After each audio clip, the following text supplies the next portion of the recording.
Now, from the George McCoy at Warren Allen Sports Desk, a Sports Center update on 1080 The Fan. Jeff Rust with your Sports Center update. First on The Fan, a night off in the NBA playoffs before the Western Conference Finals begin tomorrow night in Oklahoma City as the Thunder host the Timberwolves. Those Thunder are 6.5-point favorites. Then on Wednesday night, it's the Eastern Conference's turn. The Knicks and Pacers from Madison Square Garden. The Knicks are 4.5-point favorites. Over on the Diamond, the Mariners finishing a 3-game sweep of the Padres over the weekend. Now they're in Chicago for a 3-game set at the White Sox. Luis Castillo on the bump for Seattle. Davis Martin for Chicago. 4:40 first pitch on Root Sports. The Mariners have a 2.5-game lead over the Astros and Rangers in the AL West. And from the NFL, the Eagles announced they've agreed to a multi-year extension with head coach Nick Sirianni. Philly has made the playoffs in each of his 4 seasons with 2 Super Bowl appearances and 1 Lombardi Trophy. More sports scores and stories in 30 minutes. I'm Jeff Rust from the George McCoy at Warren Allen Sports Desk. Hurt and missing work, insurance companies acting like jerks. Don't call your mom. Call George McCoy at warrenallen.com. It's back. The 11th annual Fan Golf Classic at Langdon Farms Golf Club happens Tuesday, June 24th. Presented by your local Toyota dealers. Reserve your foursome now at 1080thefan.com. This is Danny and Dusty. Meringatang is going to be a thing. You're not coining anything new. With Danny Meringue and Dusty, the Fan Man Hera. I'll throw some monkey sounds in there and call it good. The old Danny Meringue pie? Danny and Dusty on the Odyssey app and 1080. Yeah, this is going to be awesome. The Fan. It is a Monday, Danny and Dusty. No Dusty. I think he's still recovering from a 5K and other shenanigans. Running is hard. It is hard. Yeah, I mean, you have to keep doing it like 1 foot after another. No, don't like that. Those are the dulcet tones of one Luke Anderson filling in for Dusty here today. Jeff Rust behind the glass. You know what I found? Running is hard, and my best way to deal with that, don't run. Yeah, I mean, if you don't have to, I have chosen running over playing other sports just for pure injury's sake. I've kind of gotten in the mode where I'm an old person. And I run and I play golf. Those are the sports that I can do. My wife and I had this conversation years and years ago where I'm leaving to play City League basketball or softball, pick the sport. Yeah. And I noticed that every time I left the house, she'd go, all right, don't get hurt. Be careful. No, just don't get hurt. It was every single time. If I left to play golf or go for a run, she'd go, have a good run. Have fun. And I'd be like, I'm going to stop paying. Picking up what she's putting down? I'm going to stop paying these enrollment fees. I'm going to spend too much money on golf clubs. And mentally, I'm probably in a worse place. But physically, I am probably healthier for having made that choice. So I took my first golf lesson a couple weeks ago. Everything was feeling really good. Dusty gave me much crap. And he's like, the next round you're going to go shoot a 105. I wish you played that well? I had a text him this weekend. 107, you bleepity bleepity bleep. I hope you are incredibly hungover from your time on your run. I fell apart in a way that I could not imagine. And I discovered things that I never did wrong. Yeah, I do wrong now. And I'm like, what is happening? Let me ask you this question. So you took your lesson when? 2 weeks ago on the calendar? Yep. How many practice swings did you take between your lesson and going and playing? Went to the driving range twice. Okay. So maybe a couple hundred balls? Yeah. Yeah, that's not enough. Yeah, that is just absolute poison for you. I just made a small correction with the way that I hold my feet and align my hands. Oh, weird. That screws up all the things that you do. One little change new little thought seed. Oh, dude. It's just, that game is all mental. It's so brutal, but I'm so committed to it now. And to your point of not playing other sports anymore, I told my wife a couple weeks ago, I'm done playing other sports. I'm not going to go play pickup. I might go grab the ball and go to the gym and shoot by myself, but I'm not playing. Well, I'll tell you, that's like heroin to me though. If I put the basketball shoes on and I get on the court, I'm like, I'm not gonna play, right? Well, right? that's the danger. Get rid of all your basketball shoes. I've been roped into 2 moderately competitive sporting events in the last few years, both by the same punk kid. Really good friends of ours have this son who is football. He lives in the hills outside of Yosemite National Forest. I thought you were going to say Will Ortner. No, it's not. No, Ortner. I could care less about this guy. No, this kid is like 13 years old, and he wants to play in the NFL. He wants to play Division I college football. And every time I see him, they came to visit us a few weeks ago, and he brought his football everywhere that we went. We went down to visit them last summer because Yosemite beautiful. Yeah. And so we're staying with them. His backyard has the throwing net. He's got 6 footballs just laying around in all the places. He's like, all right, I'm going to go do sprints up the hill. And he would just do that. And he's waking up. He will not eat anything that is not protein shake. And he's fully committed. And because I have some loose affiliation with sports by doing this, he is just peppering me with questions. He's like, okay, so what do I need to do? What do I need to do? And I'm like, dude, you need to find some coaches that like you and can help you meet other coaches. And like, I go, I don't know the full path. They need to understand this on your workout regimen. I've got no tips for you, but find somebody that really wants to put you under their arm and do that. So I give him that. So then the other advice that I gave him was, I go, stop playing wide receiver. Yeah. You play in the hills of Middle California. Yeah. Nobody will ever see you because you will not have anybody that can throw you the ball. I go out for quarterback next year. So go be the best athlete. You can transition from quarterback to wide receiver. You can transition from quarterback to anything. So that's what I told him. That was the advice that I gave him. So he goes into his 8th grade year and plays quarterback. And then the other thing that I said, because he goes, well, I'm not playing basketball anymore because I don't want. I go, no, play basketball. And I gave him the Josh Allen blueprint, which was play all the sports, get good at all the sports. So play quarterback. He's playing basketball. When we were down there visiting, he talked me into playing a scrimmage game of football. We had 6 of us from 9 to mid-40s. Oh, yeah. And so we play. Disaster. And so he wants me guarding him. Mm-hmm. He wants the most competition he could possibly get. It all went fine until I had a little stumble, caught myself with my hand on the ground, just put it in the turf. Couldn't let him know. Thumb got jammed just a little bit. Couldn't show any weakness, though. 6 months later, thumb still hurting. So then they're out here to visit a few weeks ago, and he's like, can we play basketball? And my hamstring here now 3 or 4 weeks has still not recovered. So this is what I'm really worried about is my nephews are now 11 and 12. My daughters are getting into lacrosse, which doesn't seem like it'd be that much, but just chucking the thing around with them, they're starting to get more and more aggressive. Oh, yeah. So my kids will be the death of me. It's no longer, I've convinced myself that I don't need to be competitive, but when you've got a 13-year-old trying to whoop you at anything, and It's established dominance. They might not have any talent for what they're doing. They might not have anything. The one thing they got is energy on top of energy on top of energy. And when you see a kid every 8, 12 months and he's grown another 6 inches, it's a whole thing. I just need to call it an L and be done. But man, I'm hitting jumpers in his face. I got to keep going. Oh, now I got to play full court defense on this kid. It's the competitive spirit. It's all of that. But yeah, no, I went out there and completely chunked it up, and I hate life. But now I'm going to go to the range today after the show, and I'm going to play again on Monday. When do you see your instructor again? I got to book another one out. Okay, so that's the one you need to get on here because he'll be able to at least diagnose what you have. Get yourself the video surveillance. Oh yeah, no, that's okay. I had him send me the good and the bad videos. Yeah, I'm like, okay, let me see, because that was the thing. Is when I started playing, it was all natural. Sure, This is what feels normal, and some days it would go really well, and some days it would go not so well. And I was like, I don't know where to go from here. Well, I can imagine that you probably have a similar thing that most of us have, which is when I worked at Skamania Lodge, they had the full course and driving range and everything, and so one of the assistant pros every once in a while just give me a tip.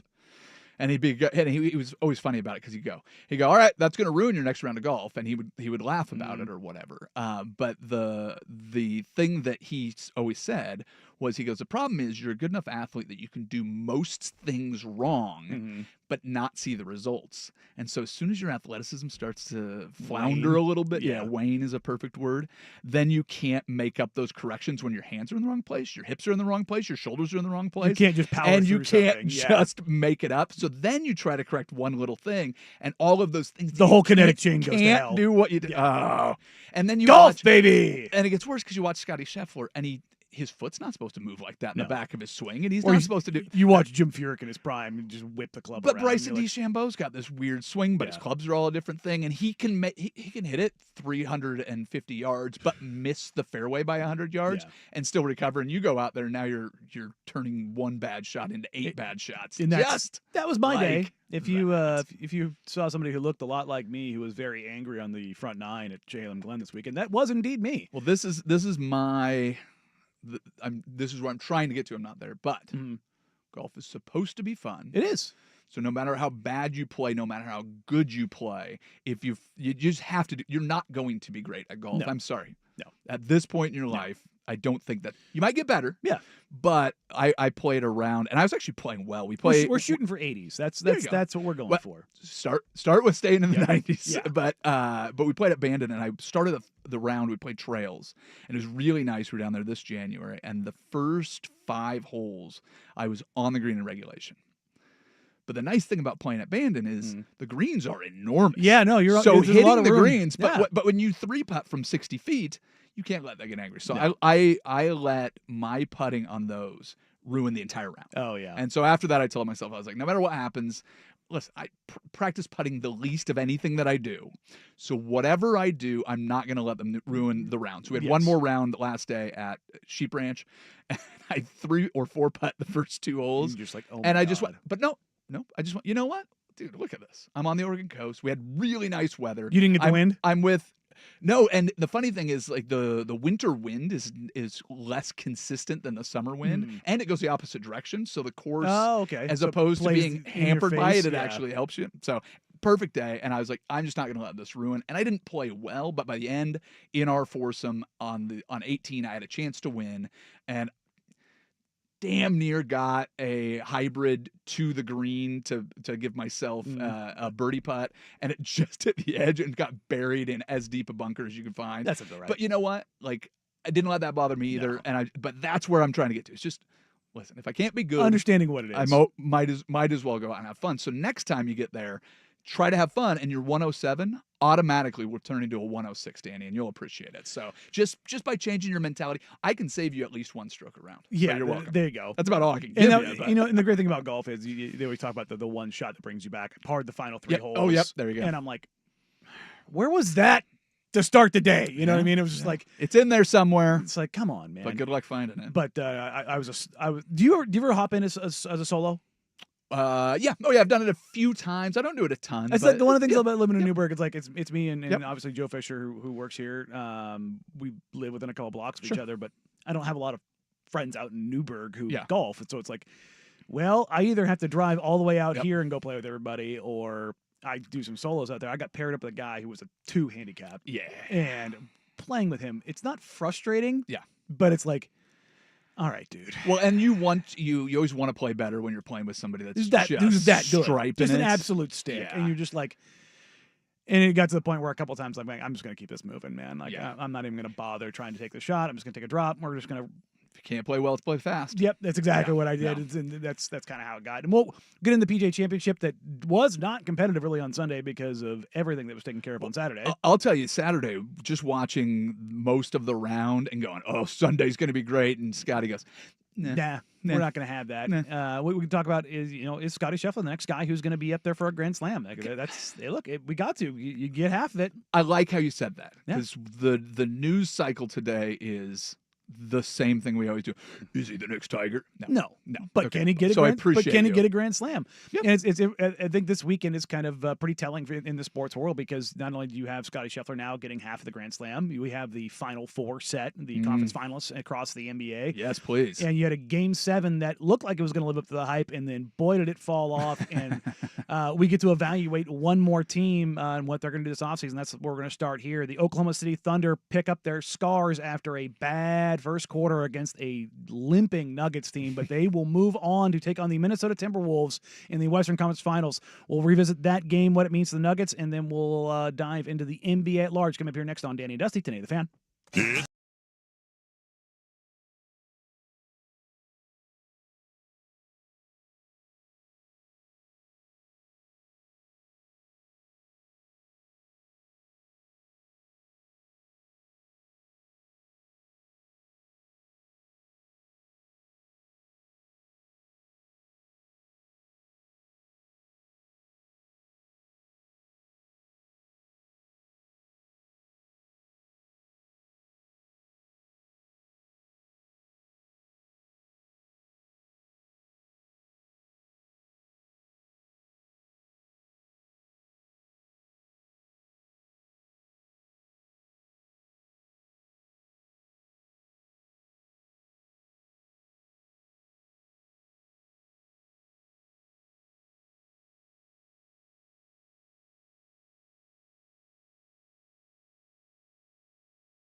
Coming out of this weekend's action, the Final Four in the NBA playoffs is set. The Western Conference Finals will feature the Oklahoma City Thunder, Minnesota Timberwolves, which we will get to here in a little bit. But how they got there, a Game 7 against the Denver Nuggets.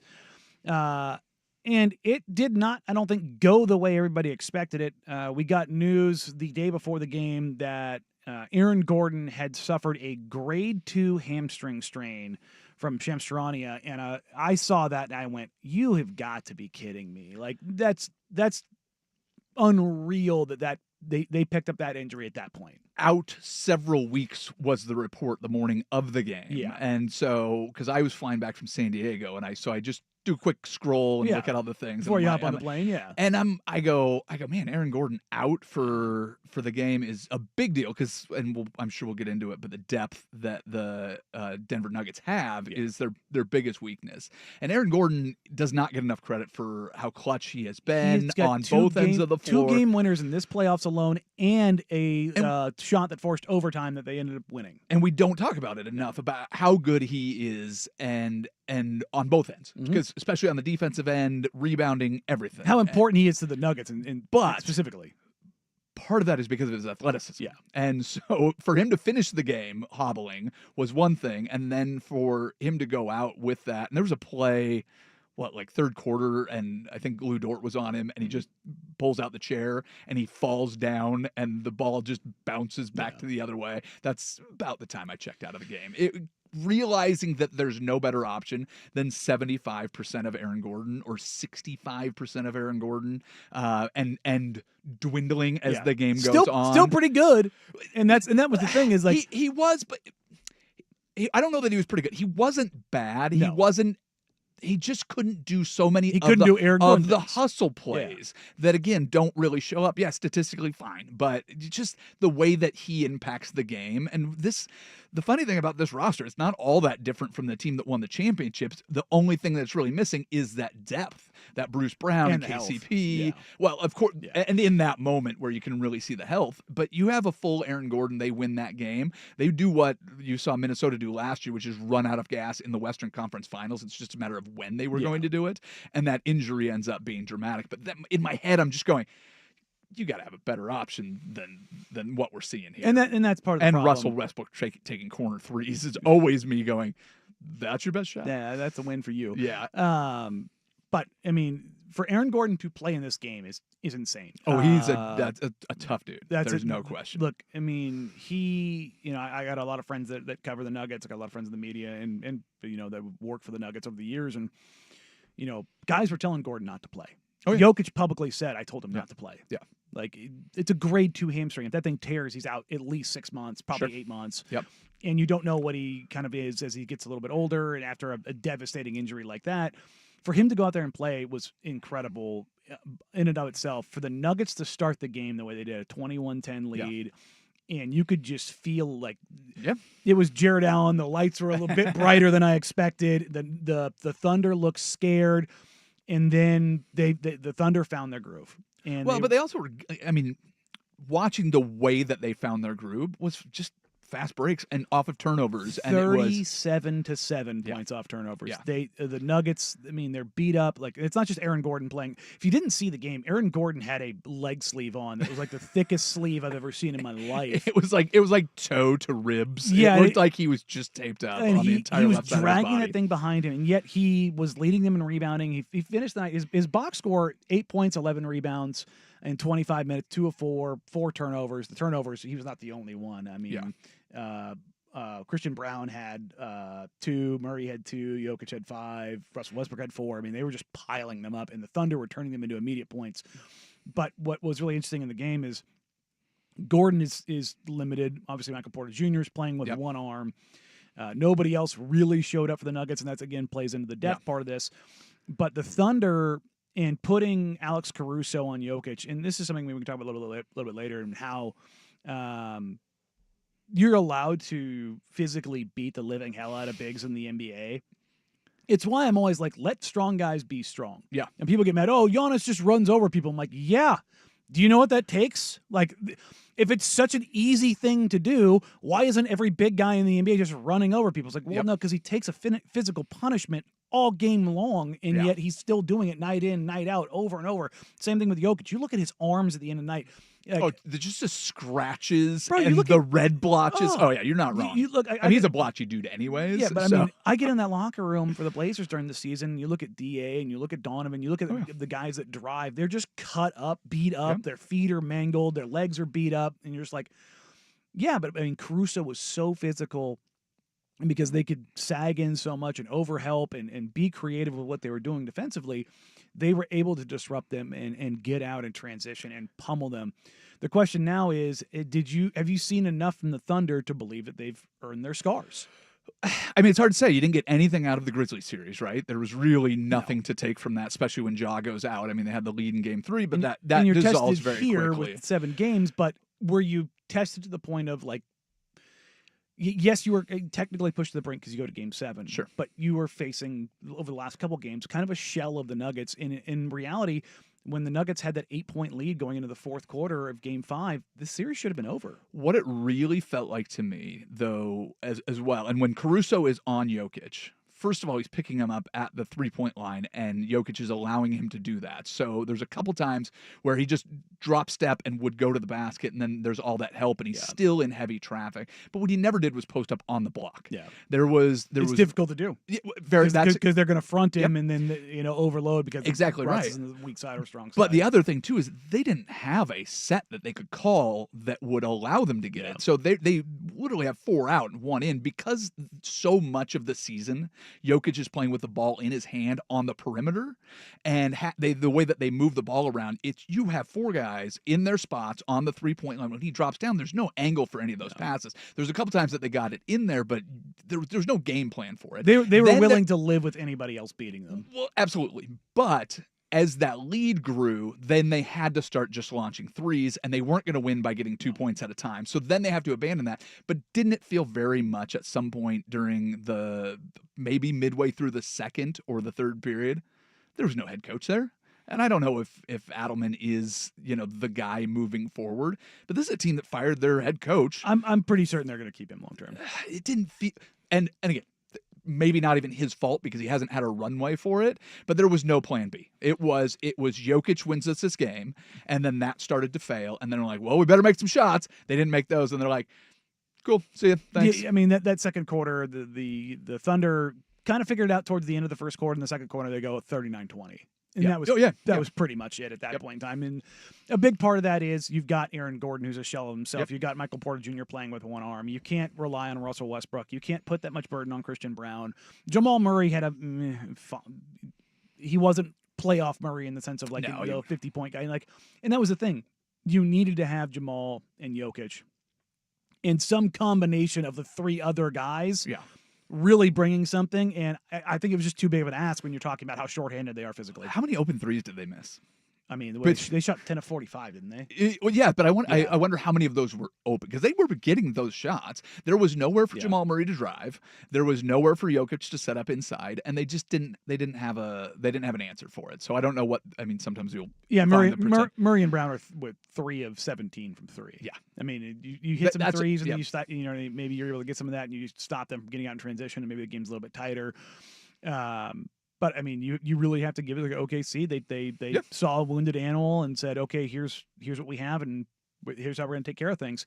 And we talk about teams earning their scars. You can talk about the path that teams take and how they get there and who's hurt and who's not, but that's a big part of this. And as we kind of push forward here, we talk about the 4 teams now in the conference finals: the Timberwolves and the Nuggets and the Knicks and Pacers. The NBA is about to have their 7th champion in 7 years. Yep. Is the parity era here? We'll get to that next here on Danny and Dusty. But first, here's the big kahuna with the Sports Center Update. Now, from the George McCoy at Warren Allen Sports Desk, a Sports Center Update on 1080 The Fan. Jeff Rust with your on-time Sports Center update. First on The Fan, a night off in the NBA playoffs before the Western Conference Finals begin tomorrow night. Oklahoma City, as the Thunder host the Timberwolves, the Thunder are 6.5-point favorites. Then on Wednesday night, it's time for the Eastern Conference. Knicks and Pacers from Madison Square Garden. The Knicks are 4.5-point favorites. Over in the NFL, the Eagles announced they've agreed to a multi-year extension with head coach Nick Sirianni. Philly has made the playoffs in each of his 4 seasons with 2 Super Bowl appearances and a Lombardi trophy. And the Mariners finishing a 3-game sweep of the Padres over the weekend. Now they're in Chicago for a 3-game set with the White Sox. Luis Castillo starting for Seattle, Davis Martin for Chicago. 4:40 first pitch on Root Sports. The Mariners have a 2.5-game lead over the Astros and Rangers in the AL West. More sports scores and stories in 30 minutes. I'm Jeff Rust from the George McCoy at Warren Allen Sports Desk. Hurt and missing work, insurance companies acting like jerks. Don't call your mom. Call George McCoy at warrenallen.com.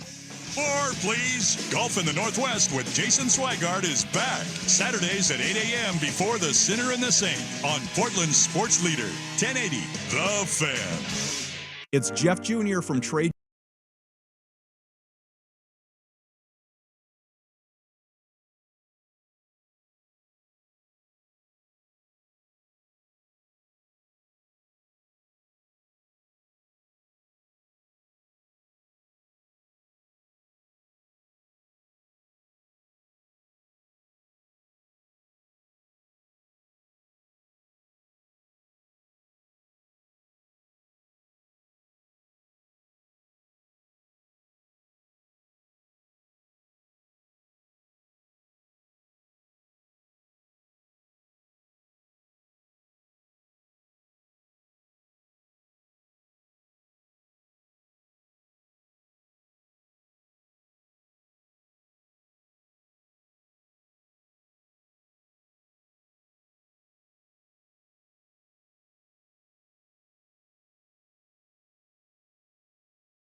Has the parity era arrived to the NBA? That's the question that a lot of folks are talking about right now, as we are now headed towards the 7th different champion in 7 years. You have nobody in the bracket from last year's final, which automatically means you are not going to have a repeat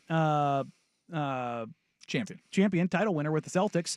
In the world they're going, the Celtics are having their exit interviews today with Brad Stevens. And, fun. Good times. Yeah, talking about how all their decisions are going to be held on closer to the draft as they meet with stakeholders, i.e. the new ownership just paid $6.1 billion and just saw the franchise go up in flames with Jason Tatum's Achilles in a year, being out for a year in basketball, is going to be a bit prohibitive as they lean into the very expensive portion of the Celtics development. Well, but if the other side of the conversation that's happening today, or mostly last week, I mean, if he's really hurt for all of next season, doesn't that mean they have to give him the NBA lottery? I mean, just give him a number 1 pick as long as they don't waste it on James Wiseman or the equivalent.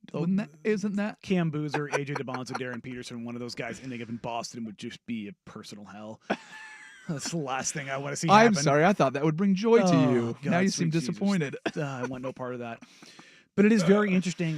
One of the things that I have said over and over again is that, as much as superstars define eras, CBAs define eras, and team building and how these teams are structured is very interesting when you talk about the Timberwolves, the Thunder, the Pacers, and the Knicks. They're all constructed very differently. Only one of them has a number 1 overall pick running their team in Anthony Edwards and the Timberwolves. And there's so many different pathways. And it's the thing is you have to be creative about how you do it. And what's interesting among these 4 teams, only the Knicks have a title. Yeah, in 1975, long time ago. Yeah. But even in this run of the 7 years of new champions, Milwaukee hadn't won since '73 or whatever it was. You have teams like Phoenix that popped up and played 1 year. One of the things that's really interesting is when you look at the standings and watch how teams seem to have the ability to go from the bottom to at least near the top and vice versa. The Kings popped up and were a 2 seed. 3 seed. The Rockets were right there and playing the 2 seed. This year, you had Memphis, who was a 2 seed in 22 and 23, all the Ja Morant garbage, and they fall to the bottom, then get back up to the top. So the way that they can kind of ping pong back and forth, but then you have something like the Spurs winning the Wemby draft. Well, they're going to be right back on top. No, it's been 3 years, and it doesn't happen just like that. It's team building. The one thing that kind of has me laughing about the 4 teams that are left is the way that everybody talks about trades in the NBA as a zero-sum game. You win the trade, I lose the trade, I win the trade, you lose the trade. Who won the Knicks Timberwolves trade this offseason? Right now, it's a win-win. Of course it is. And even letting Hartenstein go and be re-signed. I mean, the way that these teams are kind of interconnected is one of those things where it's like, you can let go of one of your franchise pillars, bring some guys back that are going to be a better fit for your team. Now, the Timberwolves are in the same spot they were last year, but it's certainly a win for the Knicks. So looking at this, but it also could have gone very sideways with any of these injuries or whatever else it is. Parity is looked at as everybody's got a chance to win. No, what it really means is it's just harder to win, which is more fun. The NBA playoffs from round 1 had 7 of 8 compelling series, at least on paper going into it. And looking at teams that have needed the scars you were just talking about with OKC, the Thunder and the Cavaliers were among the least experienced playoff teams, sitting on both sides, the 1 seed on both sides. The Rockets were by far the least experienced. The only guys that had any playoff experience were Steven Adams, Dylan Brooks, and Jeff Green. But Jeff Green's not a rotational player. Van Vliet, But Van Vliet is the other guy. But you look at it and you go, okay, well, we've got these new guys. Let's see what they do. Yeah. And watching the way that things go. So the parity thing is, I think, more accurate looking at the teams that haven't won but have bounced around, even more so than, like, if Boston won again this year, doesn't mean that they're not parity. OKC and Cleveland, who had those picked as your top 2 seeds going into the season? I think most people had at OKC, for sure. But Cleveland, no. Yeah. I obviously, Boston. And they're the number 1 overall seed. When you win a title, you always think about, you take your foot off the gas a little bit to make sure you're trying to go into the playoffs healthy. It's typically what happens when you're on your title defense. That's usually not the year that you see a team go for like 65 plus wins. It's you're like, hey, let's it's great if we get the 1 seed, but let's make sure we get there healthy. If we get the 2 seed, we get the 2 seed. It's just like it's about being there healthy. But it is interesting though when you look at how these teams are structured now. and kind of what they have to work with. The Knicks over the years, they go from a team that's kind of like, okay, what are they? And they make a move, and a big part of it is because Rick Brunson is a part of the coaching staff of the Knicks, but they go get Jalen Brunson after the Mavs kind of fumbled the bag. Not even kind of, they fumbled the bag when it came to giving Jalen Brunson an extension, and he's all of a sudden available. Yeah. No, I fumble the bag is a difficult thing too. Are you going to have two guys that play essentially the same position as the pillars of your franchise? Then they go out and get Kyrie, who is the same thing. Yeah. But they also and more expensive. But they didn't pay him, but they're long term. Yeah. They don't have to pay those two guys that are on a similar timeline. Sure. Kyrie is much older than But at that point Luka. in time, though, Jalen was a lot cheaper. Now he's got obviously a much bigger deal now with the Knicks. But for sure, yeah, he was. But the reason that they didn't sign him because he was going to be more expensive, and you can't really fault what the Mavericks did last year because they went to the to the championship for the Western Conference. So you go, okay, well that seems like the right move, but and then now everything else has followed since then. Well, except for the other part that I brought up, which is those magic ping pong balls that seemed that. Why don't they show them? They did. Okay, they did. You just have to go. Yeah, they had the video, and we do have we had the pirated feed. We had two local guys. We had Sean Hyken and Ben Galler were both in the room for that. So, but no, I mean you look at what the Knicks have done. They've like that team is not homegrown. Nope. They get Brunson in free agency. They trade for OG Anunoby. They trade for Mikal Bridges. Yep. They trade for Josh Hart. They trade for Cat. Like that entire team is not homegrown. Meanwhile, look at the Indiana Pacers. Now Halliburton's not homegrown, but they traded for him very early in his career, and they gave up a star big in Domantas Sabonis. And then they've got, they make some moves on Miles Turner, the guy who has eternally been linked to trade rumors. He's got 10 years now as a Pacer. Every time I see him in there, too, as a productive Pacer, too, but you surround him with guys like Halliburton and Pascal Siakam and Nembhard the way Naismith. And the way that these guys have all just gotten approved around him. Turns out it's good to have a really athletic center that can move up and down the court and just be a disruptor and not have to rely on him for everything. But when he had to be your centerpiece and your star, a little bit more difficult to do that. Not all guys are built to be that guy. It is actually really interesting. Well, this felt like kind of the year of the big man and how disruptive they're going to be. The best big man of the four teams remaining is Karl Anthony Towns. Yeah. I mean, I suppose that it probably is. I mean, I don't know how you classify all the bigs because Oklahoma City. Sure, they've got Chet, but, as good as Chet is, Cat's a better player right now. Sure, right, yeah, absolutely. Like, Chet can continue to grow, and he's certainly more unique and more flexible in the things he can do. Yeah. But what I find to be really interesting when we talk about this league being a wing-driven league, who's running every team? Well, it's Jalen Brunson. Yeah. It's Ant Edwards. Mm-hmm. It's Tyrese Halliburton. Shai Gilgeous-Alexander. You know what these guys don't get? It's four guards.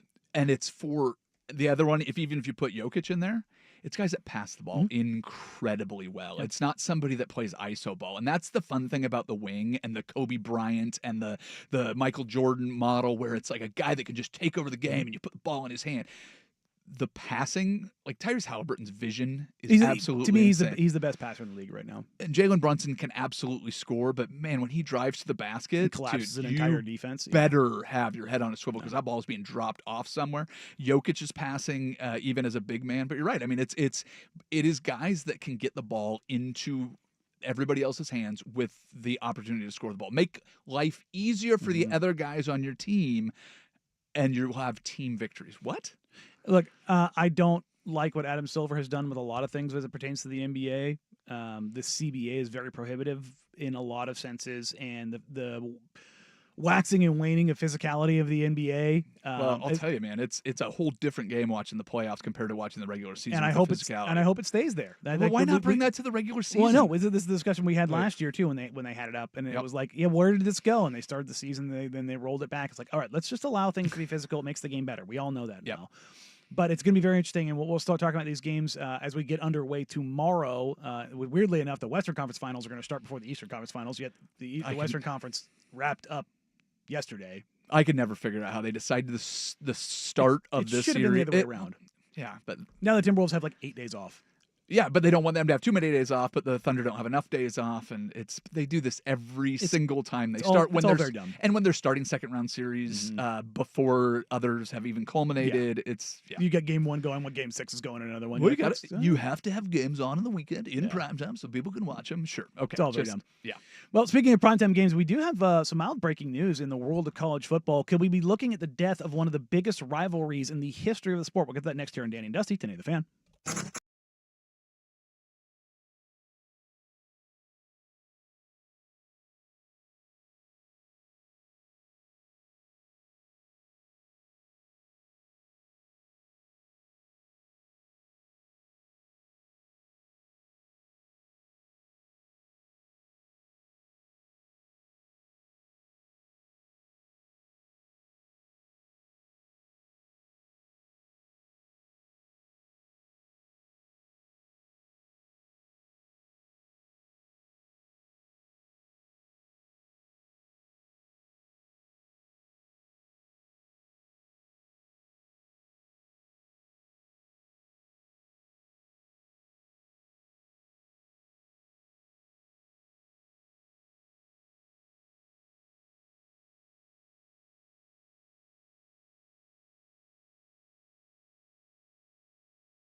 Pat Forty of Sports Illustrated has a report just a couple hours ago that one of the biggest rivalries in college football history is in danger of, not happening anymore.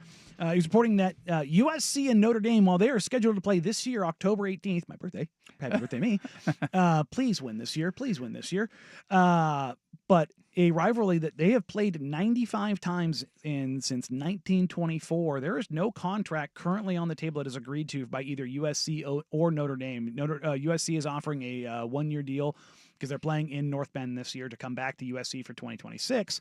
Notre Dame wants a significantly longer one, and I think this is, when you look at this is USC looking at the landscape that they are in, currently number one in the Big Ten, which Notre Dame is not a part of. Yep. They are as much as they are at the big boy table, they are not. Their seat is it's a crown seat because they're going to get the first group of five kind of nod, like you're in this, but they're at the table, but they're not a natural member. Yep. In a sense, and I feel like USC is trying to leverage this into getting a better deal, getting a better situation, while also kind of protecting their schedule pertaining to how the Big Ten and the SEC are looking to shake things up and how they're going to push basically some version of the top 40 teams in college football starting some other type of league. Well, yes. And one of the things about college football that always throws me off is how obvious it is that everything is motivated by money. Yes. Wins equal dollars, and advancing to whatever playoff format equals big dollars. Which is why we're going to 16 teams.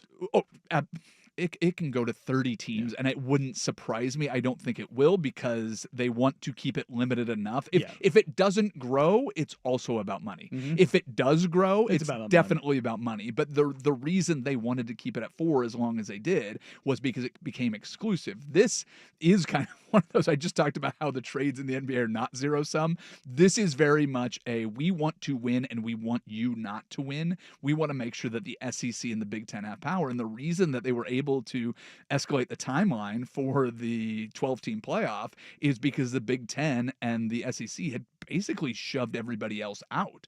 They'll let teams like Boise State and Arizona State hang around and host games this year. I think they liked the fact that they didn't look like they belonged when it really came down to the on-the-field play, because then everybody can go out and have this upheaval going, well, you can't have Boise State hosting these games and being a team that actually gets to go and be the bye team in this scenario. And they go, yeah, you're probably right. I mean, that wasn't our idea, but I think maybe we should just have more games. They definitely didn't want the games to be on their campuses for sure, but having them get that automatic bid into the big bowl games was 100% part of the plan. They're like, if they win, that'd be the worst case scenario. If Boise State were to hold on and make it to the championship game, then they would all of a sudden they're going, uh-oh. It would have been a miscalculation, but they had confidence that somewhere along the way, depth matters in college football. When we used to cover high school football, one of the stats that I came across was pretty telling about this, and you can apply it very easily to college football. The number one predictor of high school football success is roster size. If you show up to a high school football game and there are more kids on one sideline than the other, the side with more players will win like 95% of the time. Yeah. Every once in a while, there is a kid that just elevates his team beyond, and he's playing quarterback and he's doing whatever. But those stories come up all over the country because there's thousands of games being played at the state level and all of this every year that are big time games. But it really does boil down to look at the roster size and look at the depth that you have available to you. Because we would cover both Oregon and Southwest Washington. I'm a Vancouver kid. As a favor to Jeff Austin, I offered to go out and do the high school sidelines for Clark County. It was so much fun to do. I ended up doing it for years. We got to broadcast the state championship game from the Tacoma Dome. They used to do all 6 games in 2 days. Absolute blast. The same way we used to kind of do it here at 6 days. Well, we would do it. We go in 2 different directions, but we would use 9-10 for one, and we would use the fan for the other. So before COVID, we were covering all of these games. We had both a 4A champion from Clark County, and we had a 2A champion from Clark County. Hawkinson won back-to-back at 2A, and Union won at 4A. The biggest roster sizes were 3A, where we're watching G. Scott and JT and all of Emeka and Buka that are playing for these different teams or whatever. But the O'Day versus Eastside Catholic private school matchups, not only were the roster sizes bigger, the individual peoples. The list of 300 back in the day, they would literally roll 110 guys out. Sure, off the bus. Exactly. And at Beaverton, we were the biggest school in the state, and when I was in high school, and even then we were like 85, 90. We had a huge roster. Sure. And they'd run because of Jesuit, you have to do some extracurriculars. So they throw them on the football team and just roll a massive roster out. But you can do the same thing with college football. Yeah. You can look at it when they've got the money to do it, and the amount of red shirts and the expansion of the roster sizes are. It's gonna be interesting to see where that lands. But it's way better for the haves than the have-nots. Oh, certainly. When your best 3 signees are 3 stars that you can hope can turn into something, and you end up getting a couple stars out of it. You get a Ashton Genty who just goes out and runs wild over college football. Or in the old version, you get a Jared Zabransky. Sure, there are guys that can be had. There's late bloomers and there's all of those things. But if you I remember when Oregon was starting to sign 5 stars with Mario Cristobal and how big of a deal it was. They're like, 5-star Kayvon Thibodeau going to play for University of Oregon. At that same time, when Clemson was going to back championships and do the playoff every single year, in the same time period, they'd signed 8 5-stars. Yeah, you're like, oh, there's a difference. Yeah, well, and it's not getting that one guy that could live up to all his potential. Let's get 8 of them in case one of them lives up to their potential, and then we'll do that. And that's how you get Deshaun Watson and Sammy Watkins. Yeah, and Trevor Lawrence. Yeah, and again. You want to keep listing all this?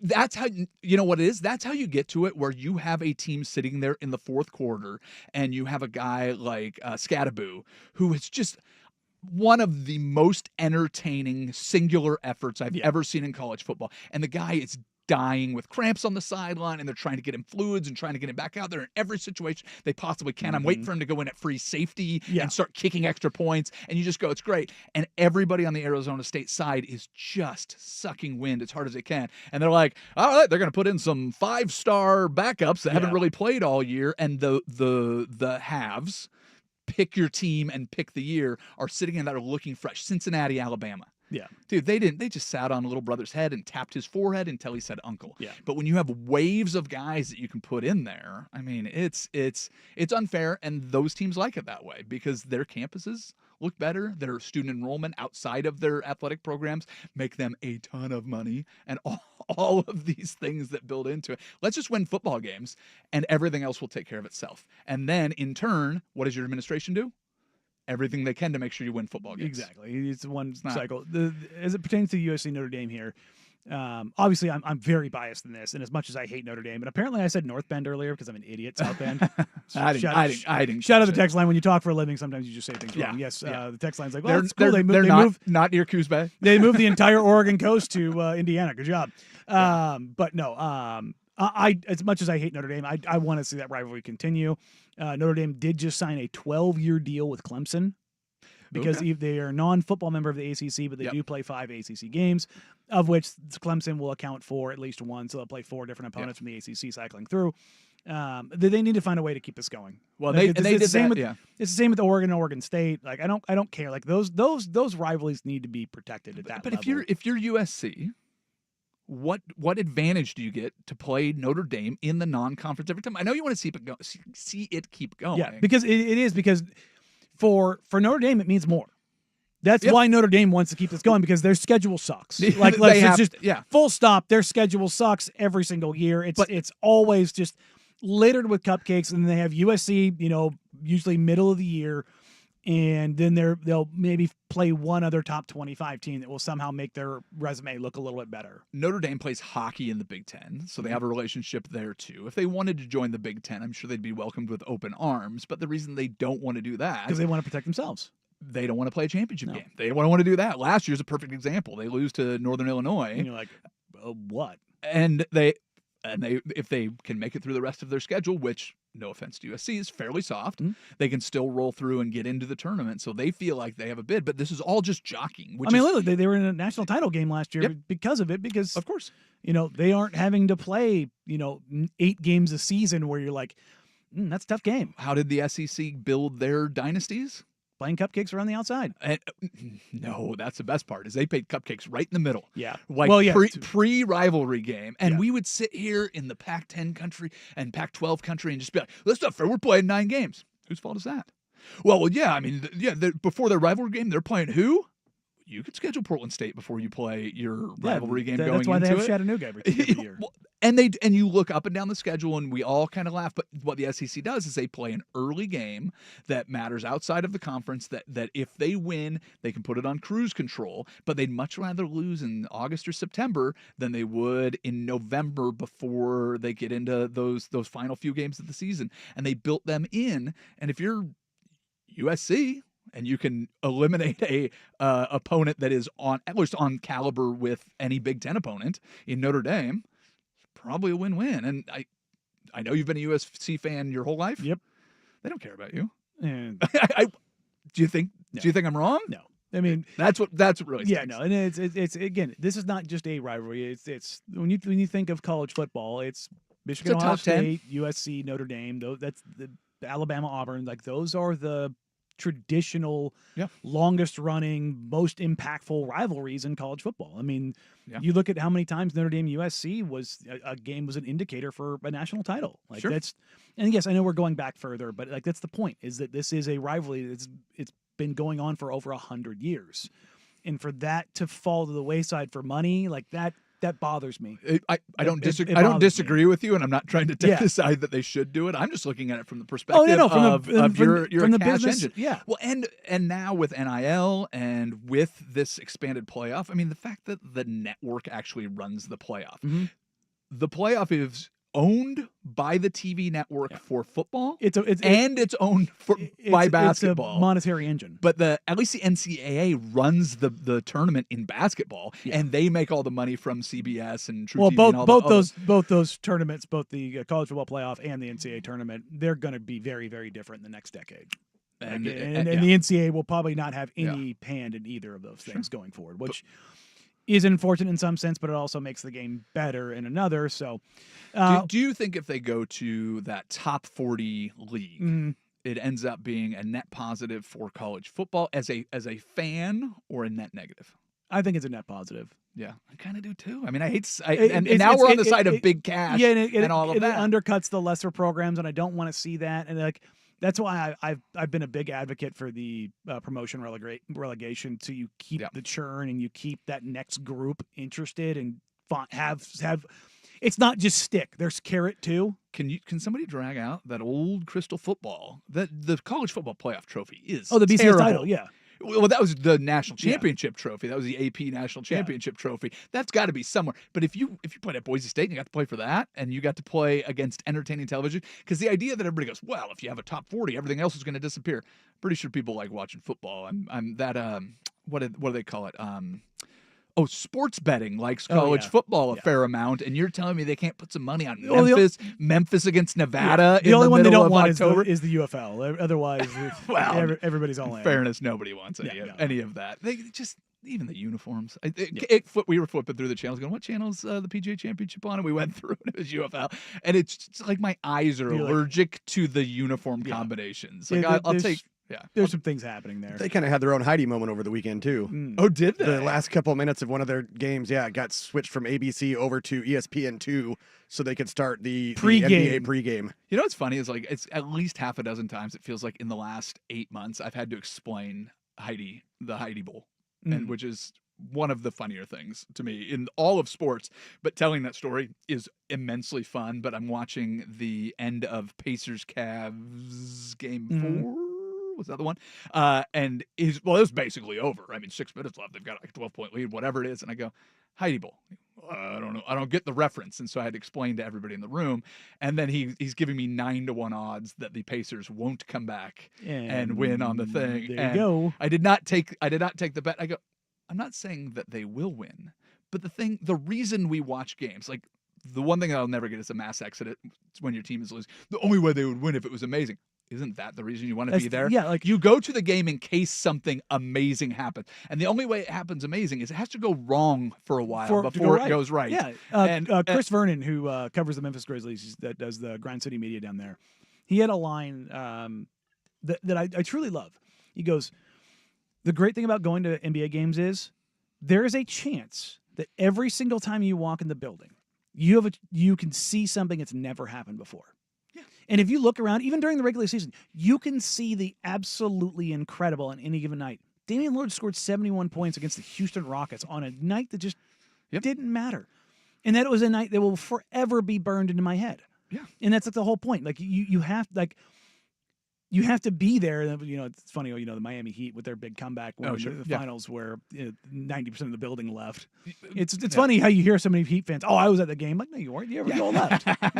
Yeah. You know what? I was watching the highlights. I see you walking out in the middle of the third. Mm-hmm. But yeah, that's always the funniest thing to me in fandom. You'd much rather beat traffic. And if you talk to enough people, you'll find somebody that was listening to it in the radio as they were pulling out of Autzen or the Moda Center or wherever when that thing happened, and it was so great. But that's sports. That's the fun of it, unless it's a UFL. There you go. Okay. All right, coming next, we've talked around it a ton, but the PGA Championship concluded on Sunday, but it was over on Saturday. But the interesting thing coming out of it, obviously, is Scottie Scheffler now has half the Grand Slam. Is he the next guy in line, and can he potentially get it done? We'll get to that next year on Danny and Dusty, 1080 The Fan. No time.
Now, from the George McCoy at Warren Allen Sports Desk, a Sports Center update on 1080 The Fan. Jeff Rust with your Sports Center update. First on The Fan, a night off in the NBA playoffs before the Western Conference Finals begin tomorrow night in Oklahoma City as the Thunder host the Timberwolves. The Thunder are 6.5-point favorites. Then Wednesday night, it's the Eastern Conference's turn. Knicks and Pacers from Madison Square Garden. The Knicks are 4.5-point favorites. In the NFL, the Eagles announced they've agreed to a multi-year extension with head coach Nick Sirianni. Philadelphia has made the playoffs in each of his 4 seasons with 2 Super Bowl appearances and 1 Lombardi trophy. And over on the diamond, the Mariners finished off a 3-game sweep of the Padres over the weekend. Now in Chicago for a 3-game set with the White Sox. Luis Castillo on the hill for Seattle. Davis Martin for Chicago. It's a 4:40 first pitch on Root Sports. The Mariners have a 2.5-game lead over the Astros and Rangers in the American League West. More sports scores and stories in 30 minutes. I'm Jeff Rust from the George McCoy at Warren Allen Sports Desk. Hurt and missing work, insurance companies acting like jerks. Don't call your mom. Call George McCoy at warrenallen.com. It's back. The 11th annual Fan Golf Classic at Langdon Farms Golf Club happens Tuesday, June 24th. Presented by your local Toyota dealers. Reserve your foursome now at 1080thefan.com. Danny and Dusty. All right, my rock smashes your scissors. Oh, no, not these scissors, pal. This is a special titanium steel alloy developed by NASA for the space program. These scissors that smashed you and wrapped to smithereens. No, not this rack. This rack happens to be kryptonite. With the latest on the Blazers, Ducks, Beavers, and the hottest topics in sports. Hey, what's happening, Norm? It's a dog-eat-dog world, Sammy, and I'm wearing milk-bone underwear. Danny and Dusty on the Odyssey app and 1080. No! The Fan. Hour number 2 here on a Monday afternoon here on Danny and Dusty. We're listening on 1080 AM, watching on youtube.com/1080am the fan or twitch.tv/1080am the fan. We appreciate you, love you. Luke Anderson in for Dusty here today, who Dusty is still, I assume, recovering from a birthday party weekend. Birthdays are tough. The older you get, every one of them. Well, he was forced into a 5K.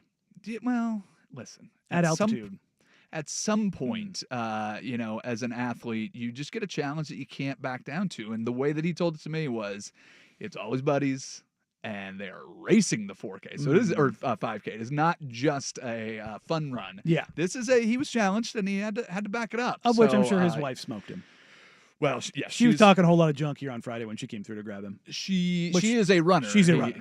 He is not. Actually, she and I did a hood coast together. Oh, did you? Yep, years and years ago. Okay. 2018? Yeah, something like that. She's a runner through and through, and hopefully she dusted him. Speaking of competition, your local Toyota dealers present the 11th Annual Fan Golf Classic at Langdon Farms Golf Club on Tuesday, June 24th, brought to you by Henderson & Daughter Windows and Doors and by Philbrook Law Accident Injury Lawyers. There are morning and afternoon groups. I believe there's one afternoon group currently available. Get on it. What are you doing? If you're listening right now, stop. I believe you I can heard pause it. this morning from one Jason Swigard. Did we fill it up? That they have. I believe it did get filled up, but they had a couple of foursomes just kind of reserved in their back pocket or something. No, we don't share that news. That's what Swag told me. Yeah, but told you. Well, there's people listening right now. Well, shut up, Rust. Jeez. Boy, look at me in the interest of trying to be correct and stuff. Yeah, we don't want to do that.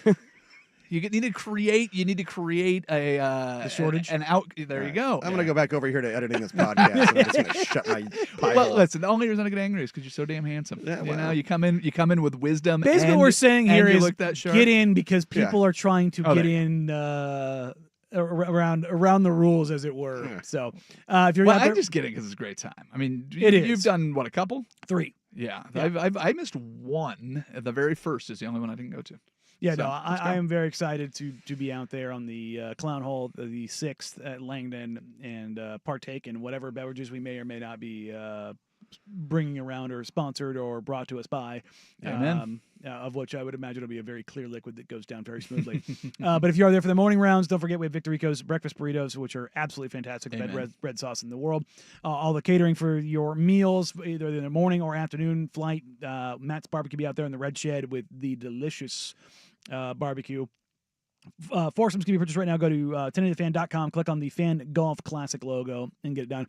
As it pertains to golf, look, when we get the 4 appointment viewings of the year, the 4 majors, you always want to have a closing Sunday and somebody making a push.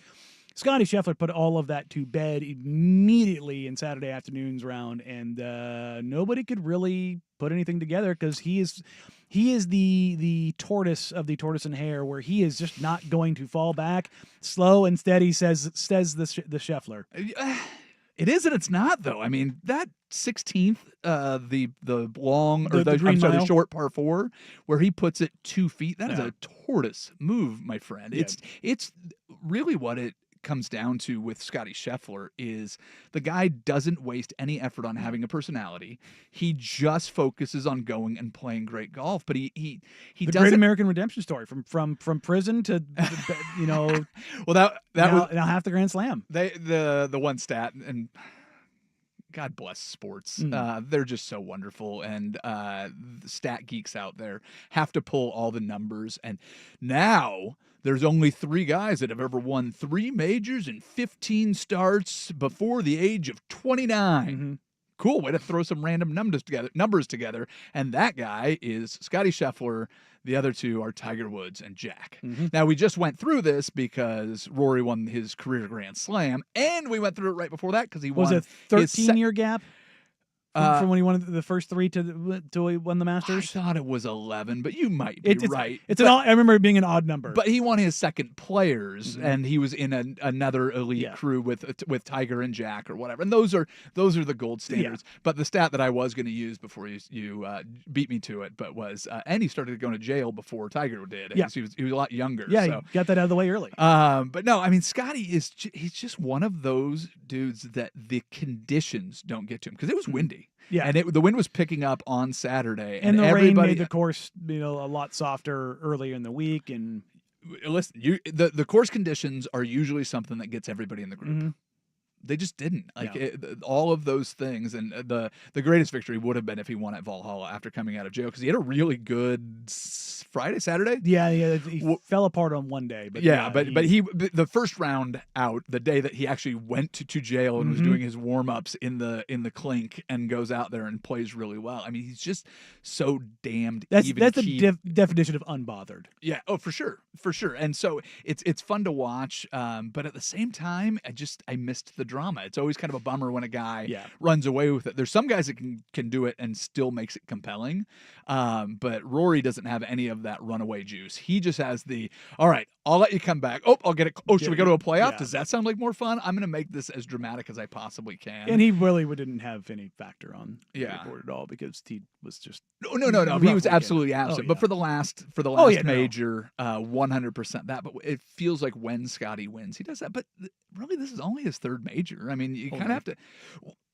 He's 29 years old, and he's now got his third major. But you brought up the idea that he's halfway to the Grand Slam. Mm-hmm. You can get 3/4 of the way there, like Rory did. And Rory felt like that kid that was unflappable, and he's got all this juice. And that was right around the time he started dating famous tennis player Caroline Wozniacki. Yep. And then he's a big celebrity, and he's got everything going for him. Where Scheffler's just not any of that. He just had the baby. I was waiting for that to draw him back. But at the same time, he's way behind Jack and Tiger. Yeah. And I don't think anybody's, I shouldn't say anybody. There are people that are trying to put him in that air. It's like, let's just let him do his thing. But entertaining the idea of having another person who could hit the Grand Slam and having another great golfer, it's the opportunity's there. Yep. Oh, 100%. But who were the last however many guys that we talked about this? I mean, Spieth, when he was that young, was in that rarefied air. In that period where he looked like he was going to be the guy. Obviously, Phil Mickelson looked like he was going to be, the torchbearer, the real foil to Tiger. And and we've had the redemption arc now for Bryson. And could he possibly – it's like without Tiger, obviously golf is in a different spot. Yep. And nobody's ever going to do what Tiger did. Tiger's a totally different athlete, a totally different person, a totally different persona, and everything that he meant beyond golf. And even if they did, they'd have to come from an entirely different angle. Because the thing about Tiger that was so incredible is nobody saw it coming, except for him and his dad. Yeah. And it was in the Ed Sullivan Show. But even that, dude, you watch a little fun. Hey, let's watch this kid, stripe some drives into the thing, but. Even that the fun thing is because I did stand up for quite a while, and it was always these guys came out of nowhere and they list off all the people. Roseanne Barr was a overnight success after doing stand up for 11 years. Carrot Top came out of absolutely nowhere after doing it for 15 years. Larry the Cable Guy just popped on the scene and nobody saw that coming. He was in radio and doing stand up for a decade and a half, and all of these guys that like when I was doing it, people would tell these stories and like anybody with any inside knowledge would be like, no. These guys have been putting in their dues. Louis C.K., a writer and a comic for longer than that. He was almost 2. And so you look at all of these like out of nowhere stories. Caitlin Clark caught everybody surprised, except for everybody that knew her. Yeah, because she was top 5 recruiting class. Well, she was playing AAU with the guys because there's nobody that could play at her level, and they recognized that. She was like, what, 3rd grade? Yeah. You know how old Gretzky was when he was called the Great One? Mm-hmm. The first time Gretzky was called the Great One, he was 11 years old. Disgusting. But there's just a talent. I mean, Jason Kidd, what'd they say when he was 5? They knew he was going to the NBA. Like, I hope he gets enough height to get there. And he just barely met the absolute minimum limit. But the way he could handle a basketball and control a game from, just out of diapers. And they went, we see this is something a little different. Scotty Scheffler started hitting with a pro coach when he was like 5 or 6 years old, and super helpful. And but the wild thing about it is you look at his rise to the top, is he doesn't have that I'm winning all of the amateur championships, and when this guy breaks through, Michelle Wee was kind of like that, never lived up to the promise, and the new gal Rose. I can't remember her name, but there's a gal that just basically did what Tiger did in female golf, came out and won her first tournament. I'm sure I can find her name, but Scotty Scheffler was kind of dormant for a while. I mean, he has a good college career and pretty good amateur career, but he just came on and just again just steady Eddie, and has been really great. But if he disappeared in the same fashion, would you be shocked? No, I mean, with all the people that have done it, that's what we've seen historically, and it's just. We always, when you talk about the idea of the reason you stay in a game is for the impossible, and like look, the likelihood is that Scheffler doesn't win the Grand Slam, but you stay for the greatness, for sure, and that path, that journey, or you stay for somebody who falls short. Well, and it's I mean, that's what made the build up for Rory so incredible. Of course, yeah. Well, the guy's earned it, where he now has an invite back to Augusta every year. He gets to play in all of these tournaments if he just pops up and just starts playing. The other thing that's really interesting too, and I only kind of dip my toe in the water of comparing stats, which is a funny thing to do anyways. Tiger Woods played in a lot of golf tournaments. Yes. But he was 21, 22, 23 when he's on this tear. But he's playing European Tour events. He's playing around the world doing all of this. Scotty plays in like half the tournaments that Tiger played at that age. It's just golf. It's different. Golf has very much changed. And like you said, those big 4 tournaments all show up. And if you don't have it for all 4 days, it is real tough. But this way it definitely went his direction, and John Rahm had it going for a little bit, and Bryson had to go for a little bit, and Johnny Vegas looked good for he couldn't find any more rakes to bail him out. no he couldn't. For those who didn't see it, he had a shot that hit a rake right on the edge of the bunker and threw it about 50 feet at the hole and left it about 3 feet short. It was incredible.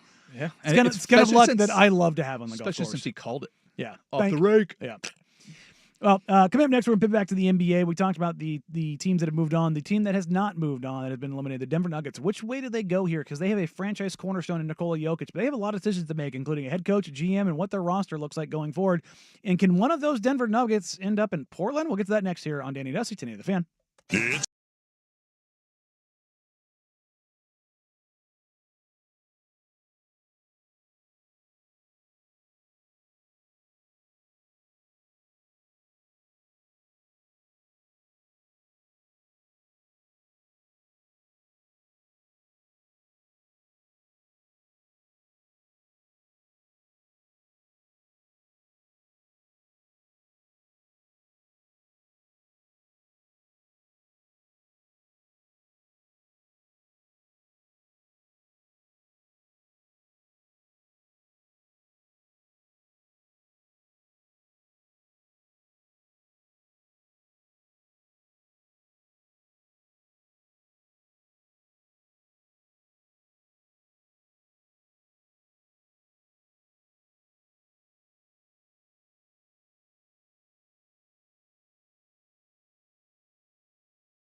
Denver Nuggets fall short in Game 7 against the Oklahoma City Thunder. Their season is over, and they now have to look forward to what they can do going forward.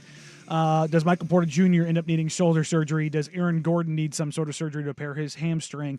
How well is Jamal Murray's knee going to hold up? What does the rest of the roster look like? Who do they hire as GM? Does David Adelman become their head coach?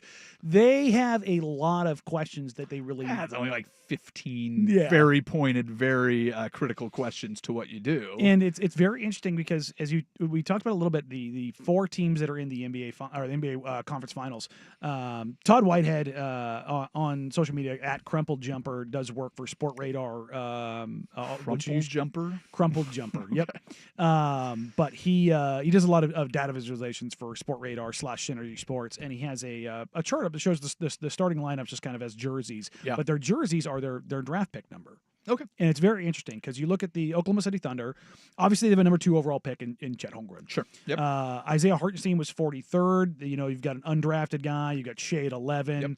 Yep. J-Dub is 12th. Mm-hmm. You look at the Timberwolves, obviously number 1 overall pick in Anthony Edwards. Yep. But you got a 4th overall pick, a 28th overall pick, a 27th overall pick, and a 7th overall pick. That's their starting lineup. The Knicks, you do have a number 1 overall pick in Karl Anthony Towns. Yep. But you have Josh Hart at the 30th. You have Jalen Brunson at 33rd. You've got OG Anunoby at 23. And then the 10th overall pick in Mikal Bridges. And then you look at the Indiana Pacers, 12th overall pick, 31st overall pick, 27th, 11th, and 14th. So you do have 3 teams with top 2 picks. Sure. And then you have another team. But that's also not the engine. I mean, no. Ant is the engine. Ant is the only one drafted. That's it. Yeah. By their own team. Every other one of them was acquired in some other facet. For sure. Well, and I can't remember if it was you guys talking about this last week, but, who's the last guy that took their team to a championship after being drafted number 1 overall? LeBron? Yeah, it's not. The idea that you get that pick and it's an automatic slam dunk, we're going out and we're winning it. Even the number 2 pick, the Blazers should have taken Kevin Durant. Let's say his exact same career trajectory happens in Portland. You get to a Western Conference Finals, and you're probably pretty good. Well, sure, yes, but you just don't know. But again, and then if he did exactly what he did. Oh yeah, in Oklahoma City, and leaves Oklahoma City and goes to the Golden Warriors State, to win. You still have your heart ripped out, and you would have all of that. And where OKC is now, but the idea that if you go back and rewrite history, things would have worked out exactly the way you want it is always very dumb. And the other thing that's really interesting about the idea that the team's not drafting it. Shea was drafted. In the middle of the first round, or early in the first round. Jalen Brunson was not. Complete miss on him. Then you have those guys come in and, assume you meet everybody in the building and play some games and go to some practice, and they're still like, nah, we need to get rid of this guy. It's so... Even when you have them in your organization, you still don't realize the value that it's not a guarantee in fit and circumstance and everything. It all goes into that. Absolutely, all of those things. And you bring up the Nuggets trying to figure out what they're going to do around Nikola Jokic. Does this feel kind of similar to you get this player that was overlooked because he was in Europe playing most of his developmental basketball. He gets overlooked by most of the teams and comes out, wins a couple MVPs, takes his team to a championship, and then it's just keeping that championship window open because it just shut real hard on the Bucks. Yeah, no, and that's the thing is that you never know when it's over until it's over. And here the Nuggets are in nearly the same situation, and they're very limited, and it's interesting.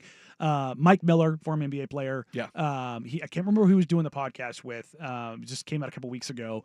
He gets traded to Portland as part of a transaction. He gets bought out, and he goes to the Denver Nuggets as a free agent, and he goes into the offseason. This is like, I want to say it's Jokic's rookie year, and he's sitting there watching practice, and he went to the head coach and went to the GM at the time, and was like, they asked him what he thought. He goes, the fat, ugly kid over there is your best player. Yeah.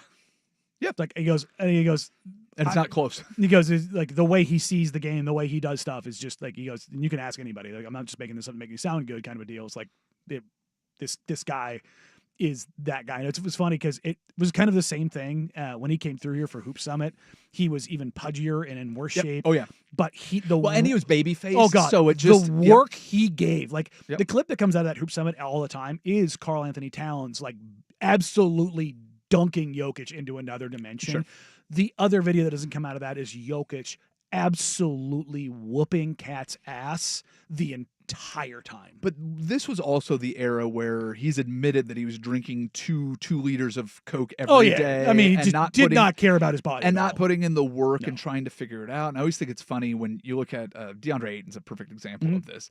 Find a guy that has more raw potential and talent. He's modern David Robinson in talent-wise, but as far as production, he's not. Well, anywhere near. But is there a possibility that somebody goes, well, I've already got all the money, I've got all the things, I'm already here, maybe I can get motivated? Did you at 22 any different than you at 26, 28, oh, yeah, no, 30? I mean, this is so different. So there's guys all over the league that can turn it on or just find the place where they really want to play and contribute and do whatever that is.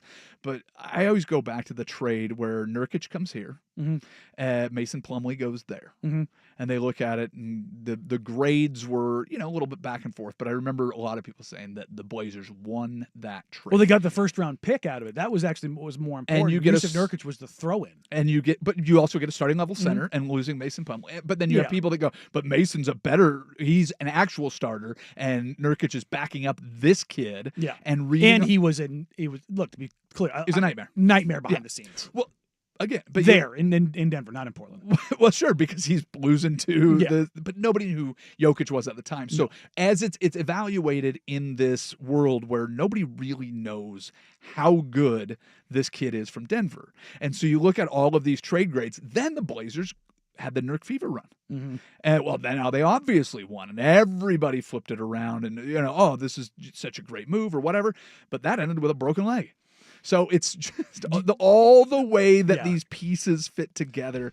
Man, you don't know. So for Denver specifically, for where they're sitting right now, I mean, if you want to know why their GM got fired, it's because of the position that they're in now. Every time they pan over and I see DeAndre Jordan shuffling over into the huddle, and I just go, yeah, that's not gonna work. That guy's still on your roster getting paid. And I don't care how much of a team player DeAndre Jordan is. I don't think of backup centers living the same value as a backup quarterback. Yeah. Where you can get a guy. Dylan Gabriel might be in the league for 15 years and never see the field because he's that good in the room. The way he understands football or whatever. The Chase Daniel of it all. The Charlie Whitehurst of it all. And these guys that will sit there and being do a good guy matters. Yeah. But I see DeAndre Jordan. I'm like, well, that got somebody fired. And then I look at, you think Adelman will really get that job? Oh, yeah. Yeah, I do. Okay. Because remember, they did win a playoff series, a week after firing their coach. True. But they do have the best player in the world and going and figuring things out. So the rallying of the troops, as it were, was pretty impressive in that front. We're up against I want to get back to this. After this next segment for Worst Day on the Web, like I said, we will revisit the Denver part of this, kind of where they go, because Nikola Jokic actually had some pretty poignant comments that I want to dive into. But speaking of comments, and as it pertains to sports, and we talked about sports betting a little bit earlier, is there a worse curse in sports than having Drake support your sports franchise? We'll get that next on our Worst Day on the Web. But first, here's the Big Kahuna with a Sports Center update. That's that Hawaiian burger joint. Now, from the George McCoy at Warren Allen Sports Desk, a Sports Center update on 1080 The Fan. This update brought to you by Vulcan Design and Construction. Check out their award-winning outdoor living designs or schedule your free design consultation at vulcandc.com. First on The Fan, a night off in the NBA playoffs tonight before the Western Conference Finals begin tomorrow in Oklahoma City with the Thunder hosting the Timberwolves. The Thunder are 6.5-point favorites. Then Wednesday night, it's the Eastern Conference's turn. Knicks and the Pacers from Madison Square Garden. The Knicks are 4.5-point favorites. In the NFL, the Eagles announced they've agreed to a multi-year extension with head coach Nick Sirianni. Philly has made the playoffs in each of his 4 seasons with 2 Super Bowl appearances and 1 Lombardi trophy. And the Mariners finishing a 3-game sweep of the Padres over the weekend. Now in Chicago for a 3-game set at the White Sox. Luis Castillo on the bump for Seattle opposite Davis Martin for Chicago. 4:41 pitch on Root Sports. The Mariners have a 2.5-game lead over the Astros and Rangers in the AL West. More sports scores and stories in 30 minutes. I'm Jeff Rust from the George McCoy at Warren Allen Sports Desk. Hurt and missing work, insurance companies acting like jerks. Don't call your mom. Call George McCoy at warrenallen.com. The inside story on the Blazers, Ducks, and Beavers. Danny and Dusty. Weekdays noon to 3 on the Odyssey app and 1080 The Fan.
It's time for today's worst day on the web. With Danny and Dusty on Odyssey and 1080 The Fan. Well, that sucks. If you're such a prohibitive curse, you can't pass it off on somebody else, which is exactly what Drake tried to do. Drake, the rapper, pop singer, whatever you want to call him. The celebrity personality. Yes. Yeah, just go there. The Drake curse continues as the Toronto native, the Six God himself, put $1 million on the Toronto Maple Leafs to win Game 7 against the Florida Panthers. Update. The Panthers won 6-1.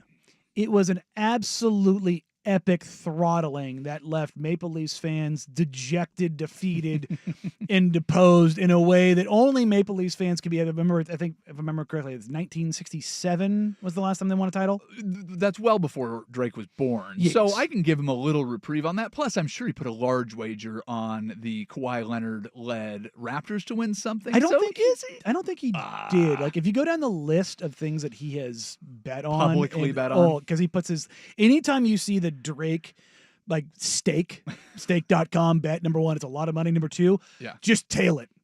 Tail it. With UFC, NBA, NHL, NFL, tail it. There's no way he was out on the Raptors. So he bet on the Mavericks to beat the Celtics. Okay.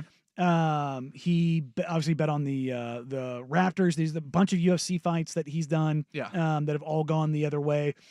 But Drake tweeted out, or not tweeted out, put on Instagram just a text. Yeah. Bieber curse. Because Justin Bieber was at the game behind the Maple Leafs bench. You could see him very clearly there. All of Canada's brightest and greatest were down there. But as it pertains to the Toronto Maple Leafs, they are now number 2 all time for most consecutive lost Game 7s. Yeah. only The New York Rangers had a longer one with a 10-game stretch of losing 10 straight Game 7s from like 1924 to 1984, I think is what it was. So that's a 60-year stretch to get to 10 games. So, I mean, you see, it's each like, one of those is so much more painful, though. Yeah. Like, every single time you get to a Game 7, you lose. But the other, yes. And the whole thing about it, too, is this is your national sport. Yep. This is Original 8 territory where it's, you were going to be, in every series for long stretches of your period of your franchise. And now looking at it, when they get to a period that matters, the Toronto Maple Leafs just consistently disappear. They've been good multiple times in my lifetime. They need the love guru. They need something. They need the love guru, man. For those that are unfamiliar, the Austin Powers Redux version. Mike Myers. I know. Yeah. But it was a very Austin Powers-esque. Was it Justin Timberlake's character was what, Jacques Lecoq Grande? I believe that's correct. Yeah, I can say it. It's his name. It's his name. It's part of his name. We got to shrug. I think that's safe. There you go. I didn't get him to actually keel over in his chair. He's like, don't say it, don't say it, don't say it, don't say it, don't say it. That reminds me, I used to do this thing on TV that used to drive one of my producers nuts, where I would mimic throwing dice, and I would do it for a very long period of time. Yeah. And he would be in my ear saying, you better throw those dice, you better throw those dice, you better throw those dice. Yeah. I love putting my producers on edge just a little bit. You have to get the dice warm. I mean, you got to warm up. You got to blow on them. You can't throw cold dice. No, you don't. Seems irresponsible. You know what? You can roll your dice all you want on radio. I think you're in safe space here. So mindless stepchildren.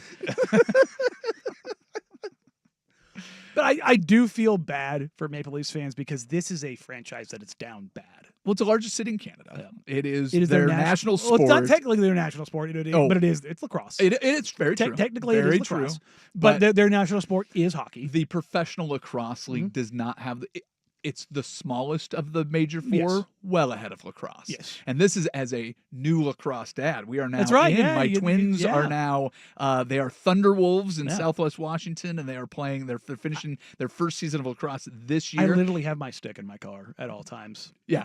I have never, my niece plays now. I have never tried to play lacrosse just because it wasn't something that was readily available to us growing up. It is so much fun. That sport is an absolute blast. It's one of the best cross. Like if you have a kid athlete, like playing lacrosse is like one of the best things they can possibly do because you understand the spacing, you understand speed, you understand angles, the eye-hand coordination for both throwing, catching, cut and move, the whole thing. Every part of lacrosse is it's like the best like cross sport you can play. But every Canadian child grows up with a hockey stick in their hand, and they play lacrosse in the summer because it has very similar tenets to it.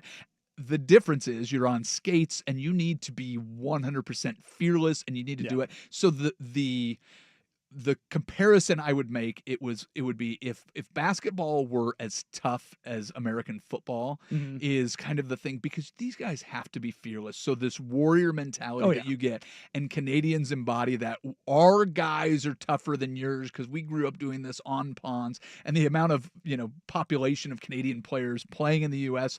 for Florida and for Tampa Bay. Well, and here's and the all crazy of thing: that. Canada does have one hope.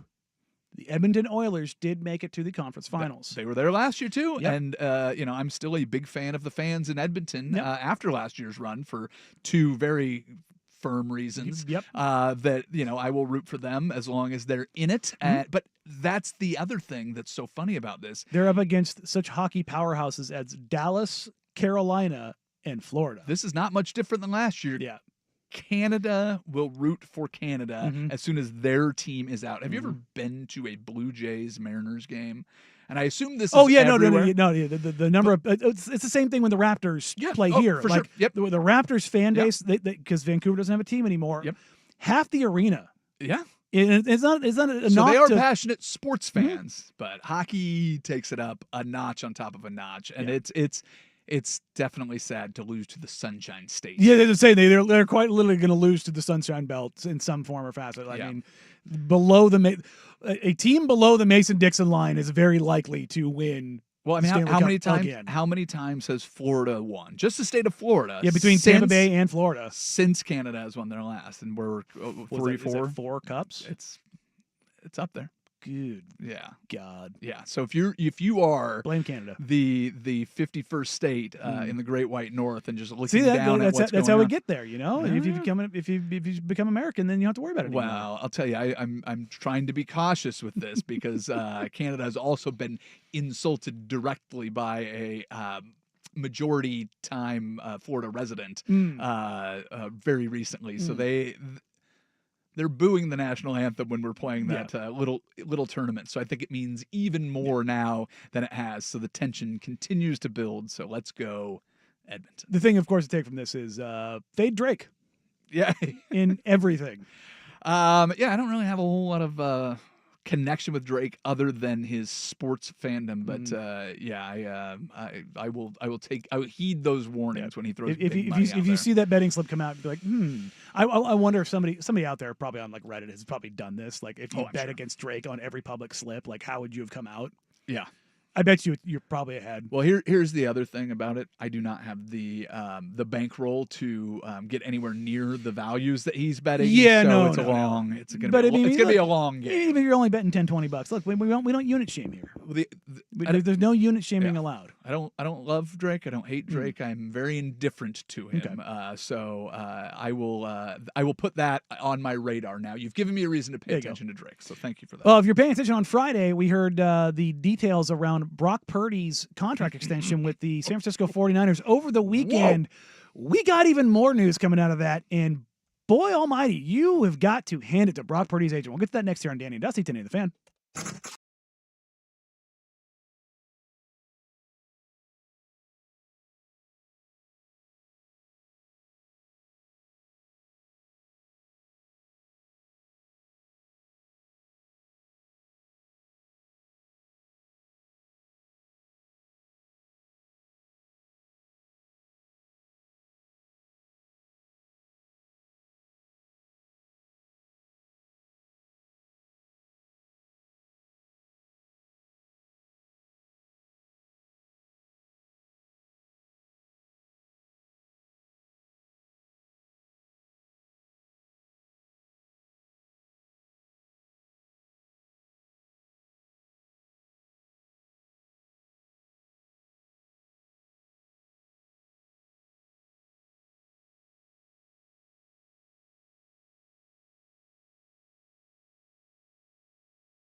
Well, we talked about it on Friday when Dusty was in here. Brock Purdy got a massive 5-year deal with 161.5 of it guaranteed, I believe is what it was, 163. So it depends on the number. In the first at. 3 years, but the full guarantee was 180. So there's two numbers. There's a 181 guaranteed, there it is. and then there is a 176 that is either due at signing or in vested over the next however many years. So that's all these numbers look different. The agent language. This is Albert Breer, the one that I'm reading. So according to Albert Breer, it looks like 181 or 176 million dollars. Either of those numbers, what's important for context, is that's enough money to live off of. Yeah, that's pretty. So good. that's just from like if you're thinking, could I afford to maintain a home and a family with? Yes, 176 million is enough for that. It is a 5-year deal with the 3 years of it fully guaranteed. That part of it's fully vested. Yep. And average annual value, I think it was just under $54 million. Yeah, and it's interesting. So over the next 3 years, he's going to make 165 of that million in the first 3 years of this contract. It's going to peak out at 55 million, which will be in the 2028 season. It'll actually drop in the 2029 season to only 49.9 million, and then 50 million in the final year. So this is apparently what Brock Purdy's party very much wanted, was to avoid this really bloated number at the end of the contract where they can cut him and save their money. So it's kind of a win-win situation if you're looking at it as the 49ers, because you're not going to have the biggest cap hit at the end where we'll know if this marriage is meant for another contract. But in that same vein, there's another little pill in here that is absolutely insane to me. The final bullet point on it is Brock Purdy now has a no-trade clause. What? So he is Brock Purdy is the Bradley 49ers. Beal of the NFL. He may end up being. But he's been to a Super Bowl, and Bradley Beal has not sniffed the second round of the playoffs. Yeah, they did once. Oh, I'm sorry. Yeah, they did once in Washington. My apologies. But I don't think this was under this contract, and I don't think he was the leader. That might have been John Wall playing really well. But regardless of that, so Brock Purdy being committed to for the next 3 years, I think it's an acknowledgement going, significant sum of money, and we need to do it now. And the no trade clause is like, if it doesn't work out, this guy can void all transactions. Yeah, that's bonkers to me. Yeah, well, like, shouts to his agent. Like, that's an agent you want, man. I'll tell you what, to get you number one, that money. Which we talked about this on Friday. I know percentage of cap. I wouldn't be the guy that wants to pay Brock. And it's easy for me to say that because I'm not in the GM's chair. I'm not John Lynch. I'm not sitting there under scrutiny in a title window, and you've got all this money committed. And actually, just moments ago, Ian Rappaport, the 49ers and all-pro linebacker Fred Warner have agreed to a new 3-year contract extension worth $63 million. So they're paying $21 million a year to Fred Warner. So the 49ers, despite spending all that money on Brock Purdy, are not done spending there. Adding it on, Fred Warner, incredible linebacker. Oh, yeah. Well, as much speed sideline to sideline as anybody in the most football. versatile linebacker in football. Yeah. Now. He's the new prototype of what you need, which is that's smaller size and speed. The trouble is that last year we saw kind of a shift in offense. A lot bigger and a lot more physical. Yeah, they're going to need to be if you're going to stop the Philadelphia Eagles or what the Buffalo Bills are able to do, and we might be seeing a ushering in of more of these quarterbacks that can hold on to the ball under their right arm instead of out there off the tips of their right arm and going and running downhill at it, plus the way that offensive lines are all changing. Regardless of that. Yes. What this says to me is the 49ers are looking at it right now going, we don't have Christian McCaffrey for much longer. We cannot keep all of the skill guys that we have much longer. We need to go all in if we're going to do it. And you're not doing it without Fred Warner and somebody at the helm with the quarterback position. But Brock Purdy has been really, really good. My question is, as we've seen the cap grow and grow and grow, did they do themselves a favor? $50 million in 2030? Maybe a bargain for this guy. Listen, this could all blow up and be an absolute disaster. Yeah. But if it does work out, but if it works out, percentage of cap and that part of it, So doing it early is always better than doing it later. As you point to the Cincinnati Bengals versus the Philadelphia Eagles, which is probably a good point here. As we get into hour number 3, the Philadelphia Eagles have inked their head coach to a longer extension. The Philadelphia Eagles and the San Francisco 49ers are teams that are all in on the right now, and we'll get to that next here on Danny and Dusty, 1080 The Fan.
Now, from the George McCoy at Warren Allen Sports Desk, a Sports Center update on 1080 The Fan. This update brought to you by Crunch Fitness. Memberships as low as $9.99 per month. Find your Crunch time in Portland, Vancouver, and online at crunch.com. First on The Fan, we got a night off in the NBA playoffs before the Western Conference Finals begin tomorrow night in Oklahoma City with the Thunder hosting the Timberwolves. The Thunder are 6.5-point favorites. Then on Wednesday night, it's over to the Eastern Conference. Knicks and Pacers from Madison Square Garden. The Knicks are 4.5-point favorites. In the NFL, the Eagles announced they've agreed to a multi-year extension with head coach Nick Sirianni. Philadelphia has made the playoffs in each of his 4 seasons with 2 Super Bowl appearances and 1 Lombardi trophy. And breaking just a few minutes ago, NFL Network reporting the 49ers making All-Pro Fred Warner the highest-paid linebacker in the league with a 3-year, $63 million extension with $56.7 million guaranteed. And on the diamond, the Mariners finishing a 3-game sweep of the Padres over the weekend, now in Chicago for a 3-game set at the White Sox on the south side. Luis Castillo on the bump for Seattle. Davis Martin for Chicago. 4:40 first pitch on Root Sports. The Mariners currently hold a 2.5-game lead in the AL West. More sports scores and stories in 30 minutes. I'm Jeff Rust from the George McCoy at Warren Allen Sports Desk. Hurt and missing work, insurance companies acting like jerks. Don't call your mom. Call George McCoy at warrenallen.com. It's back. The 11th annual Fan Golf Classic at Langdon Farms Golf Club happens Tuesday, June 24th. Presented by your local Toyota dealers. Reserve your foursome now at 1080thefan.com. Danny and Dusty. My Uncle Gus is the uncle that likes to work the grill. As soon as he walk in the house, he's like, get away from that grill. You don't know how to start no fire. With the latest on the Blazers, Ducks, Beavers, and the hottest topics in sports. We're going to eat a hamburger, okay? Here we go. Chat, throw the match. Now that's a fire. Danny and Dusty on the Odyssey app and 1080. I'm not cooking a brontosaurus burger. The Fan. Hour number 3 here on a Monday afternoon here on Danny and Dusty. Luke Anderson in for Dusty Hera. Hopefully Dusty is cramping and struggling because he wanted to heckle me about my golf game and it went bad anyway. So I wish nothing but bad things from him for at least 24 hours. It's not a very nice thing to do. He's the brand man now. He's not the fan man. There you go. Are you new here, Luke? Yeah, come on now. Oh no, I'm here for it. Petty grievances. We are all about them. I'm seeing if I can fuel the fire, and I figure encouraging him directly is probably not the way to do it. So if I try to discourage him, I'll actually get him to go the other way. You've met Danny. Yeah, I think direct reinforcement of your 100%. behavior. I think you go the opposite way. Is that fair? Yeah, it's pretty fair. Yeah, and I've mentioned you been here, Mr. Rust. I did send Dusty a text that I can't share on the radio because of FCC guidelines, but I hope he's doing well, but not well enough. There you go. There you go. Whether listening on 1080 AM, watching along on youtube.com/1080 AM The Fan, or twitch.tv/1080 AM The Fan. We appreciate you, love you. Thank you for hanging out with us. Like I said, we're going to talk about football, but I want to talk more basketball because there's just so much that came out of this weekend and kind of the shaping of it. And we were started talking about the Denver Nuggets and kind of what they have to go forward. We talked about this with the Boston Celtics and the injury to Jason Tatum and how devastating that's going to be for them and how prohibitive things are going to be for them going into the new CBA era because the Boston Celtics and the Denver Nuggets are the preeminent teams, not only in the NBA with how they were shaped, but they were 2 teams that spent an ungodly amount of money going into the new CBA.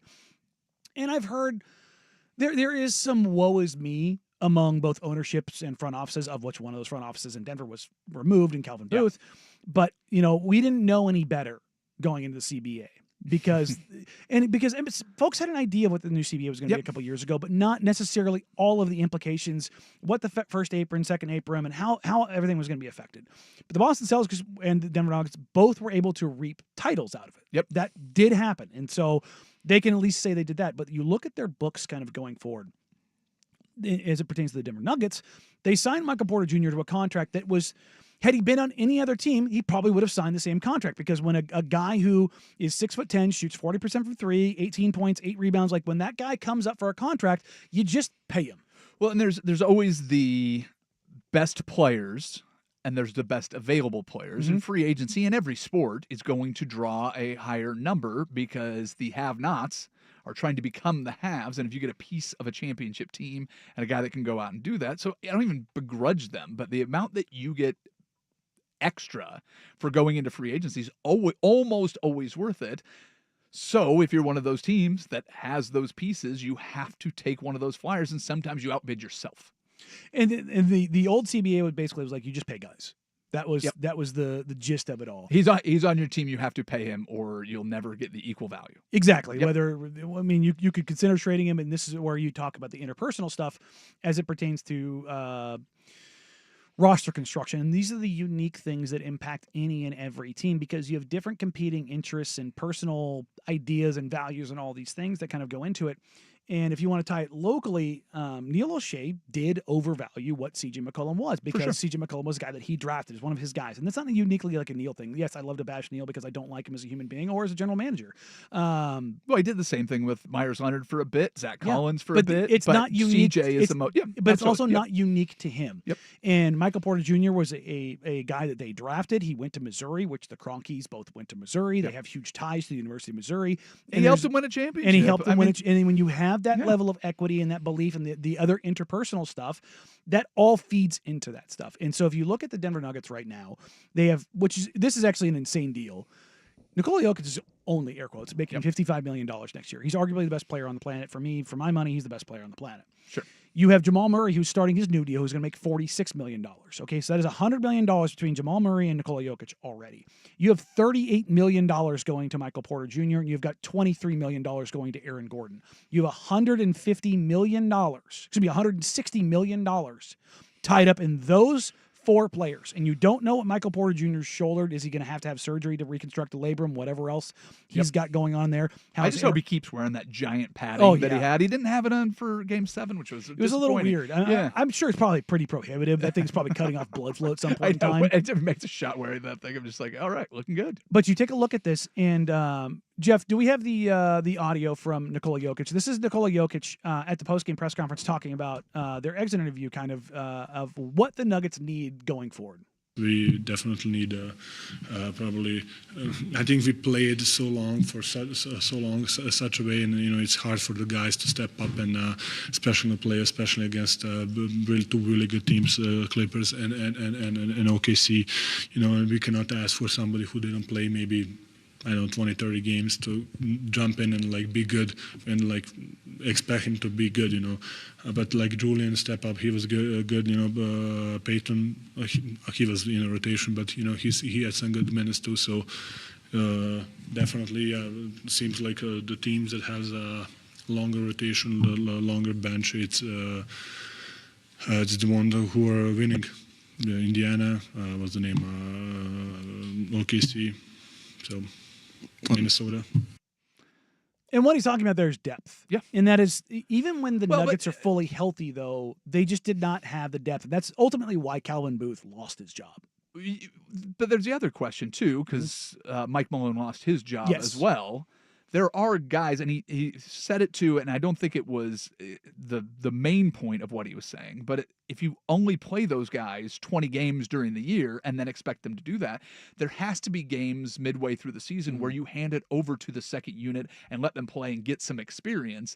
The challenge is they were so bad on defense and they were so up and down even when their starting 5 was in. They had to win every game that they could so that they could get in as the 4 seed, because that team is not built to go the long way home through the play-in game. No and home all court. they bad matchups. Exactly. And everything else that kind of goes along with that.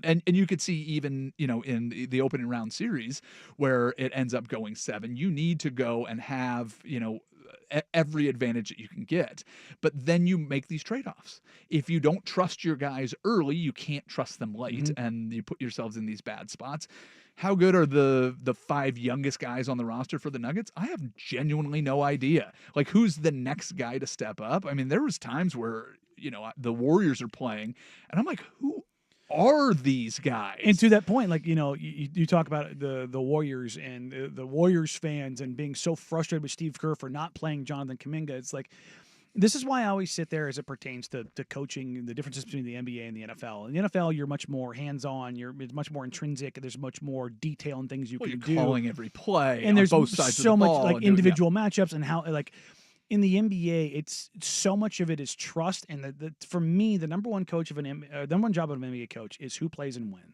That is their biggest impact. And you could talk about game management, all that kind of stuff, but it's who plays and when. That is the single biggest coaching effect that you can have on a game night in, night out. Ironically, the head coach that just got extended here in Portland has not had a moment that really mattered who he played in the last however many years. So I'm very curious. I don't know how much you know about what Chauncey's game plan is in a game that really matters. That's the biggest thing about the coaching experiment that has been Chauncey Billups is they've never wanted to win at the end of the year. No, even this year, you flip it on, even and with there's outside Banton the wins. and well, yeah, because getting in the play-in wasn't going to do them a whole lot. And you look at the stat line, you go, Denny Hobbs had 34 points tonight, and Shaden's got 30, and let's see what's going on. You tune it in, there's 4 minutes left, and neither of them are on the court. But to that point of like when you talk about fan bases and like, oh, why isn't Shaden playing? Why is this like even Chauncey? And I'm not saying that good or bad. I think that's probably the right decision. Well, no. So that's the funny part of it. To my point, though, is like when you're talking about like coaches, this is not a Chauncey Billups thing. This is not a Mike Malone thing. This is not a Steve Kerr thing. This is coaching. This is Tom Thibodeau. Like every coach in the NBA, they play who they trust. Yes. But again, you can say, well, you need to play them more to trust them more. It's like, no, it's professional basketball. You've either got to figure it out or the next guy up is going to get you. Well, but I guess that's my point with what you're seeing with the Blazers at the end of the year was the only way to build trust is to play them. So when you have guys that are going out there and getting minutes, because you were at those games where Advia has this great stat line and is pulled at the end of the game because they didn't want to win those games. Oh, sure. There's no incentive. That's a little bit different. So I guess that's my whole point is you watch these games and you have these head-scratching moments. You don't want to win all those games. You don't want somebody to get a catastrophic injury at the end of the season. You don't. That's want not going to be impactful. Sure. So when and why they play. There's also the long story, the idea of playing Aaron Gordon. The reason that it drove me so crazy that Aaron Gordon is in there is what happens if you win? Yeah. If he ends up making, I think he said he was going to. The plan was for him if they did win is he would sit out basically until like Game 4 of the next series. And at which point I'm like, I don't even know if you're coming back. It's like very much like Steph with a hamstring. You're like, I don't know if you can come back, dude. But if you wanted to go to the championship series, you needed to figure out who else can go. All right, let's throw every other plan B that we've got out there and see if we can make it work. Because if you put the ball in Christian Brown's hand more often, or if you pull somebody off the bench, you lean more into Peyton Watson or Julian Strawther. Pick any one of those strategies. If that works, cool. You got a game plan for Game 1 of the Western Conference Finals.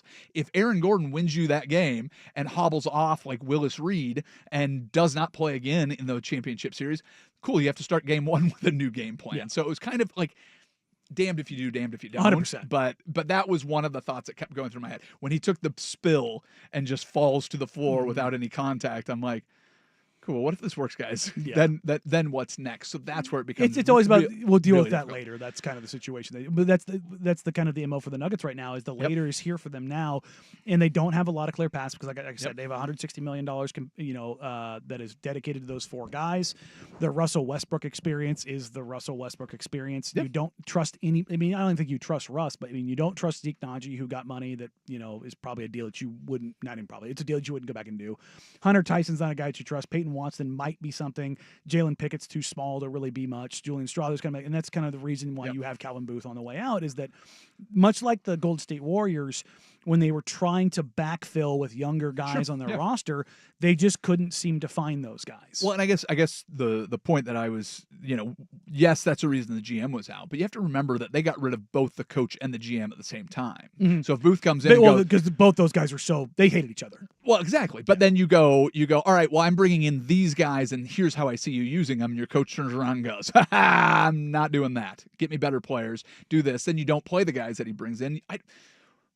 How good was their depth? I never saw their depth. Mm-hmm. I mean, how many games do you recall the second unit of the Nuggets doing anything? Well, no, they didn't. Bad. That was the problem. Is that when they did certainly play in the playoffs, I didn't. Well, even during the regular season, like that was the story of this season was the on-off splits when Nikola Jokic was off the floor. For sure. Like that's.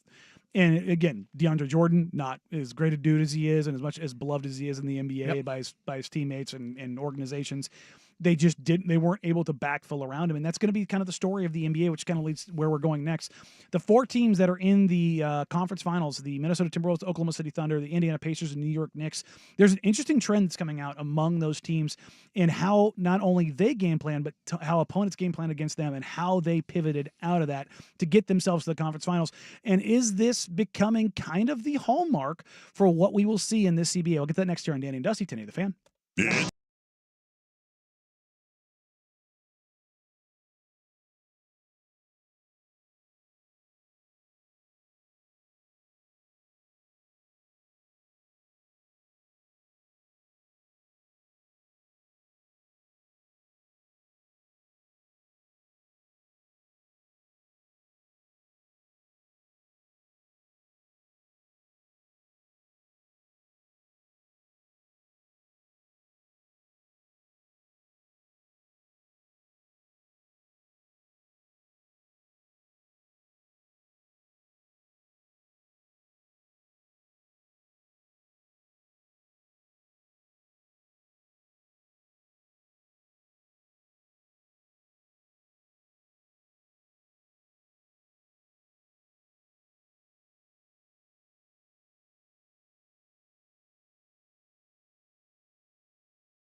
Well, it's nothing new to see a guard-driven offense be successful in the NBA. We saw it for long periods of time. What you're seeing right now is you have 4 guard-centric offenses, although very different, in the Minnesota Timberwolves and Anthony Edwards, the Oklahoma City Thunder and Shai Gilgeous-Alexander, the Indiana Pacers and Tyrese Halliburton, and the New York Knicks and Jalen Brunson. The thing that those two teams in the East have to overcome is some potential defensive deficiencies, and how teams have look the playoff basketball. We talk about the physicality, but it also gets ratcheted up on the matchup standpoint. And this was highlighted early in the first round when Darius Garland said the quiet part out loud about Tyler Hero. And what was the defensive game plan? It was find Tyler Hero. Yeah. And typically you don't say it quite that straight and that publicly, but you can look at the data and everything that kind of came out through all of this. Well, but, sorry, before we go too far down the Tyler Hero road, that was the most lopsided series victory we'd ever seen. So they literally did nothing wrong in that. And if they had a different game plan, what did they only win by 80 in the whole series? Yeah. I mean, they won by 122. I mean, they absolutely destroyed it was such a mismatch. I mean, the fact that the Heat were there had a lot to do with, things that happened in the East. The bottom half of the Eastern Conference, or the middle of the Eastern Conference, was a bunch of teams floating around or below 500, and you have the historic run, 3 15-game plus win streaks that the Cavs had. That series, regardless of what happened, wasn't going to go their way, and the Heat just were outmatched. I mean, right? Yes, but it was very targeted. Yep. There is some data again from Todd Whitehead, Crumpled Jumper. I wanted to dive into here because I think that this data is actually pretty telling, and as far as difference between 82 game regular season basketball and 16 game playoff basketball. When you're talking about what you need to win, you need to win 16 wins. 16 wins is how you get to an NBA title. And this chart shows the different matchups throughout the playoffs in isolation, the percentage of times they put them in isolation as the pick and roll defender and get them either via switch or straight isolation. And Tyler Hero had the biggest change negatively when you're talking about regular season versus playoff basketball. In the regular season, it was 17% of the time he was defending in isolation. In the playoffs, it was a 37%. It's a 20% increase. Now, and this is not a bash Tyler Hero segment. Like, it's just when you have a weak spot, that's what you're going to go for. Tyler Hero had an incredible season.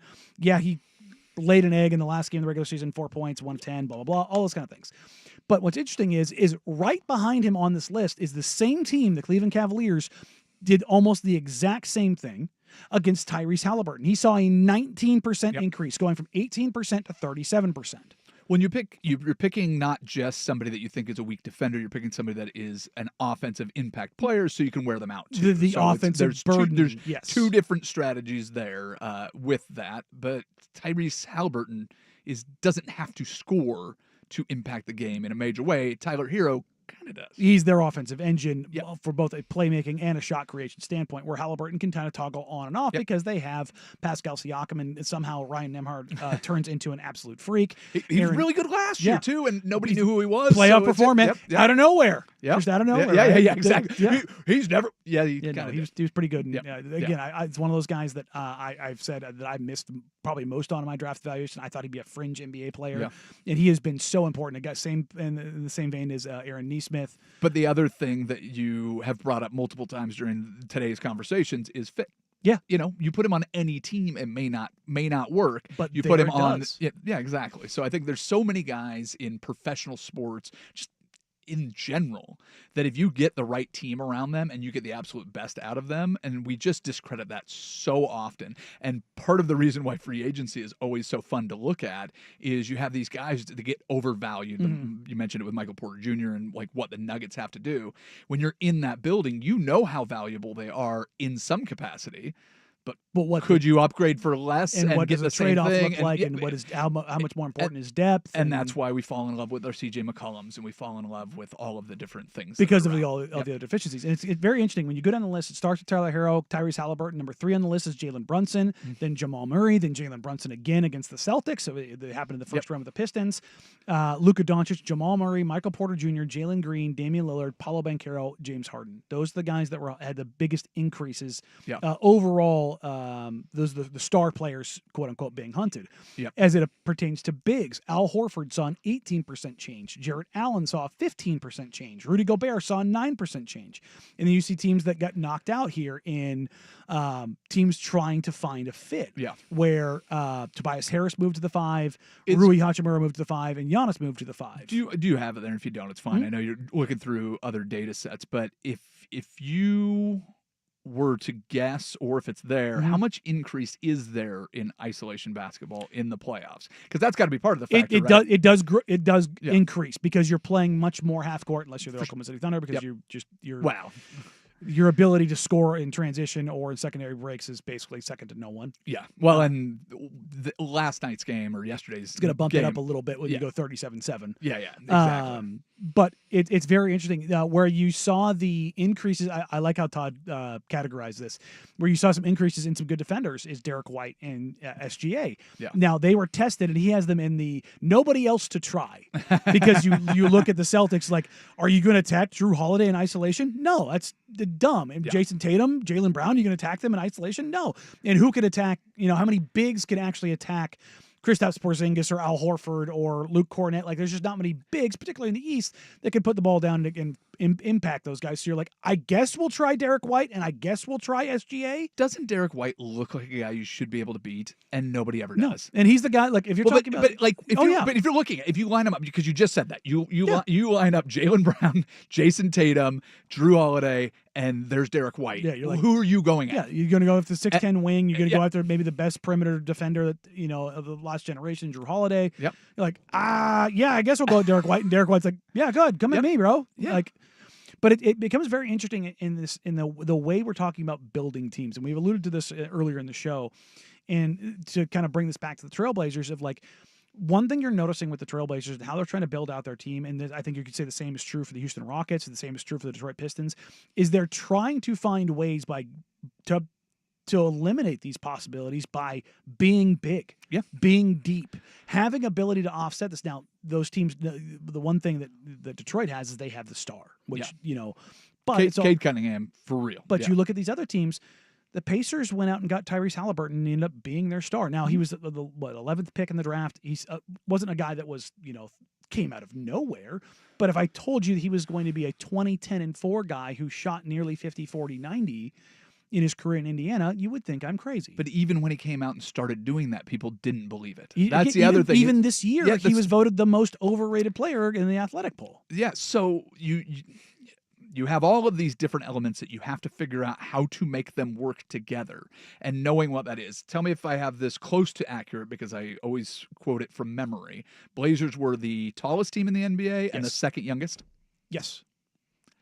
That seems like a pretty good building block. You're playing 10 guys on a pretty regular basis throughout the regular season, trying to figure out who is a rotational player who has potential to be a star.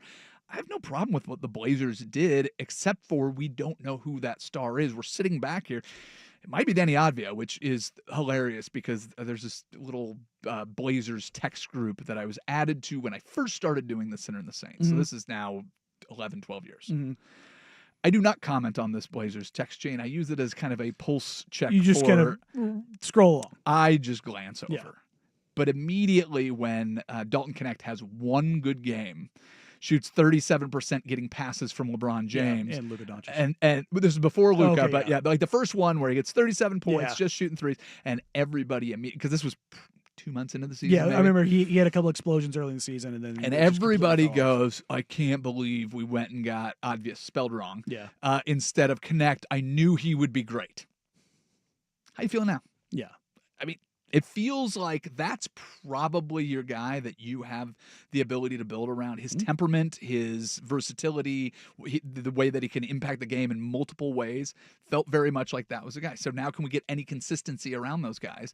And getting everybody minutes seems like a decent strategy. Yeah. Now, I tend to be optimistic about sports. I tend to look at it and go, listen, if I could do a better job, I would probably be a lot further down my path of being a general manager. basically haven't even started. So I do not have the capability to be in a data dissecting position. I do not have the ability to go and run a front office. I'm probably not the guy that you're going to hire for really any job with a professional sports franchise. But what I can see is that the come out of nowhere, we didn't know who this was until we knew who it was. And that's people just not paying attention. So I pay a little bit more attention to that and go, hey, I'm not surprised when you see these guys pop. But the other thing is, you don't know if these teams are going to stay good. The Houston Rockets might very well end up being the Kings, who went up. And what did they do with the Aaron Fox this year? They gave him away for nothing. What are they? What's their game plan for the future? 2 years, 3 years ago, they were the absolute darlings. I can't believe they're doing what they're doing, and they are no closer to winning the championship. And they're back to being the Kangs. So we think we know the reason that sports entertains me so much. It's the best unscripted entertainment that exists anywhere. We just flat out do not know. Is Jalen Hurts going to be a good quarterback in the NFL? No, we don't know. We definitely know that he's not. No. He doesn't have this. Is Brock Purdy, is he going to be any good? Well, he just got paid like he's really good. Sure. They'll figure it out. Last pick in the draft. I mean, we don't know. And if we knew all the time, we'd stop watching. Well, if sports really are the best unscripted, or the best part of the sports is unscripted, what if it is scripted? We'll get to that next coming up. A little bit of tinfoil hat time here with Danny and Luke. But first, here's the Big Kahuna with the Sports Center update. You ever had a Big Kahuna burger? Now, from the George McCoy at Warren Allen Sports Desk, a Sports Center update on 1080 The Fan. First on The Fan, we got a night off in the NBA playoffs before the Western Conference Finals begin tomorrow night in Oklahoma City as the Thunder host the Timberwolves. The Thunder are 6.5-point favorites. Then on Wednesday night, it's the Eastern Conference's turn. Knicks and Pacers from Madison Square Garden. The Knicks are 4.5-point favorites. The Eagles announced they've agreed to a multi-year extension with head coach Nick Sirianni. Philadelphia has made the playoffs in each of his 4 seasons with 2 Super Bowl appearances and, of course, 1 Lombardi trophy. Multiple reports say the 49ers making All-Pro Fred Warner the highest-paid linebacker in the league with a 3-year, $63 million extension that includes $56.7 million guaranteed. And the Mariners finishing a 3-game sweep of the Padres over the weekend. Now they're in the south side of Chicago for a 3-game set at the White Sox. Luis Castillo starting for Seattle, opposite Davis Martin for Chicago. 4:40 first pitch on Root Sports. The Mariners hold a 2.5-game lead over the Astros and Rangers in the American League West. More sports scores and stories in 30 minutes. I'm Jeff Russ from the George McCoy at Warren Allen Sports Desk. Hurt and missing work. Insurance companies acting like jerks. Don't call your mom. Call George McCoy at warrenallen.com. Jump back to earlier parts of your favorite fan shows on the Odyssey app. The only way to rewind Portland's sports leader, 1080 The Fan.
right, it's time for a little fun time with audio here with a Danny and Luke edition, as Dusty is.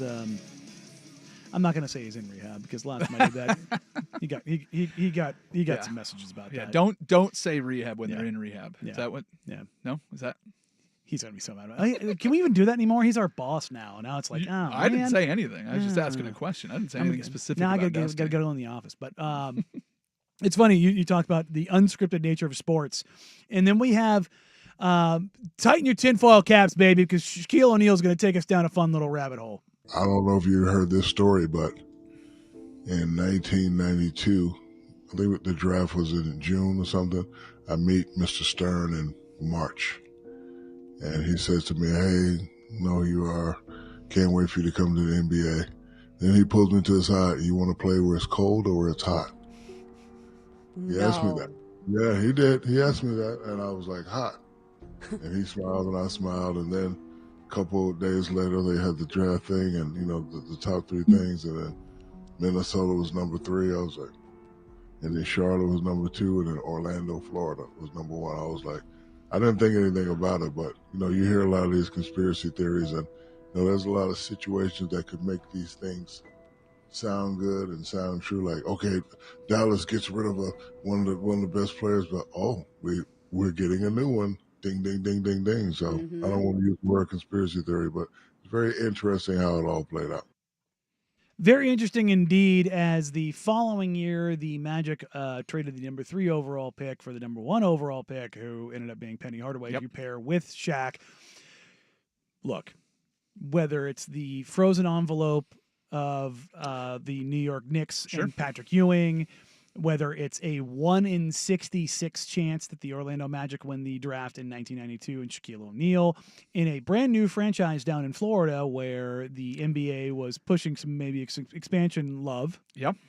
I don't know if you know this, Florida, pretty good market for sports. Decent little market. Yeah, they spend a little bit of money on that. But it is and it's not too, though. I mean, Miami. When we talked about the mass exodus, they don't from care, the stadium, but they spend money. It's Miami, but in Orlando, in Tampa Bay, in a brand new expansion franchise. And all these markets, you've seen ups and downs with all these franchises. The expansion one does make more sense. But the other thing about, let's say that is orchestrated by David Stern. Let's say the frozen envelope also orchestrated. I think there's enough people that believe that the Knicks getting the number 1 Tim pick. Duncan going to the Spurs. Yeah, but that one I have a harder time believing that you're trying to the expansion team. You have motivation to do that. Having basketball good in New York, San Antonio as an outpost, having them win something feels like there's less financial. I would relevance. say yes, but with one pushback. Go ahead. Have you heard the story about David Robinson winning the scoring title? Go ahead and tell the story. He scored 72, like 73 points or something in the final game of the year. And who's he going head-to-head against with that? That was oh boy, I forget. Yeah. God, I can't was remember. It Karl Malone or somebody? I think that's who it might have been. But I do remember. Regardless, I think they're playing the Lakers the end of the season, last game. Okay. And I don't want to screw it. I'll say the name. I've got the internet here, so we'll. I think it was Robert Ory that was talking about this on a podcast. And he hinted at the fact that in the second half, there was a call made basically on behalf of David Stern and the league that some guys were not going to play in the second half. It was against Shaq. So yes. So Shaq head-to-head 1993-94 season. So they're going head-to-head for the. So Robert Ory was talking about it because it was as it pertained to Shaq. That's what it was. But he goes, I was told that a call was made to the league that I can't remember who the Spurs were playing in the last game of the season, but that they were told that Clippers. The Clippers were told that they were not going to play guys in the second half because they wanted David Robinson to win the scoring title. Okay. And it's like, you go down the list of things that we've heard about, particularly during the David Stern era. Yeah. Like that in particular.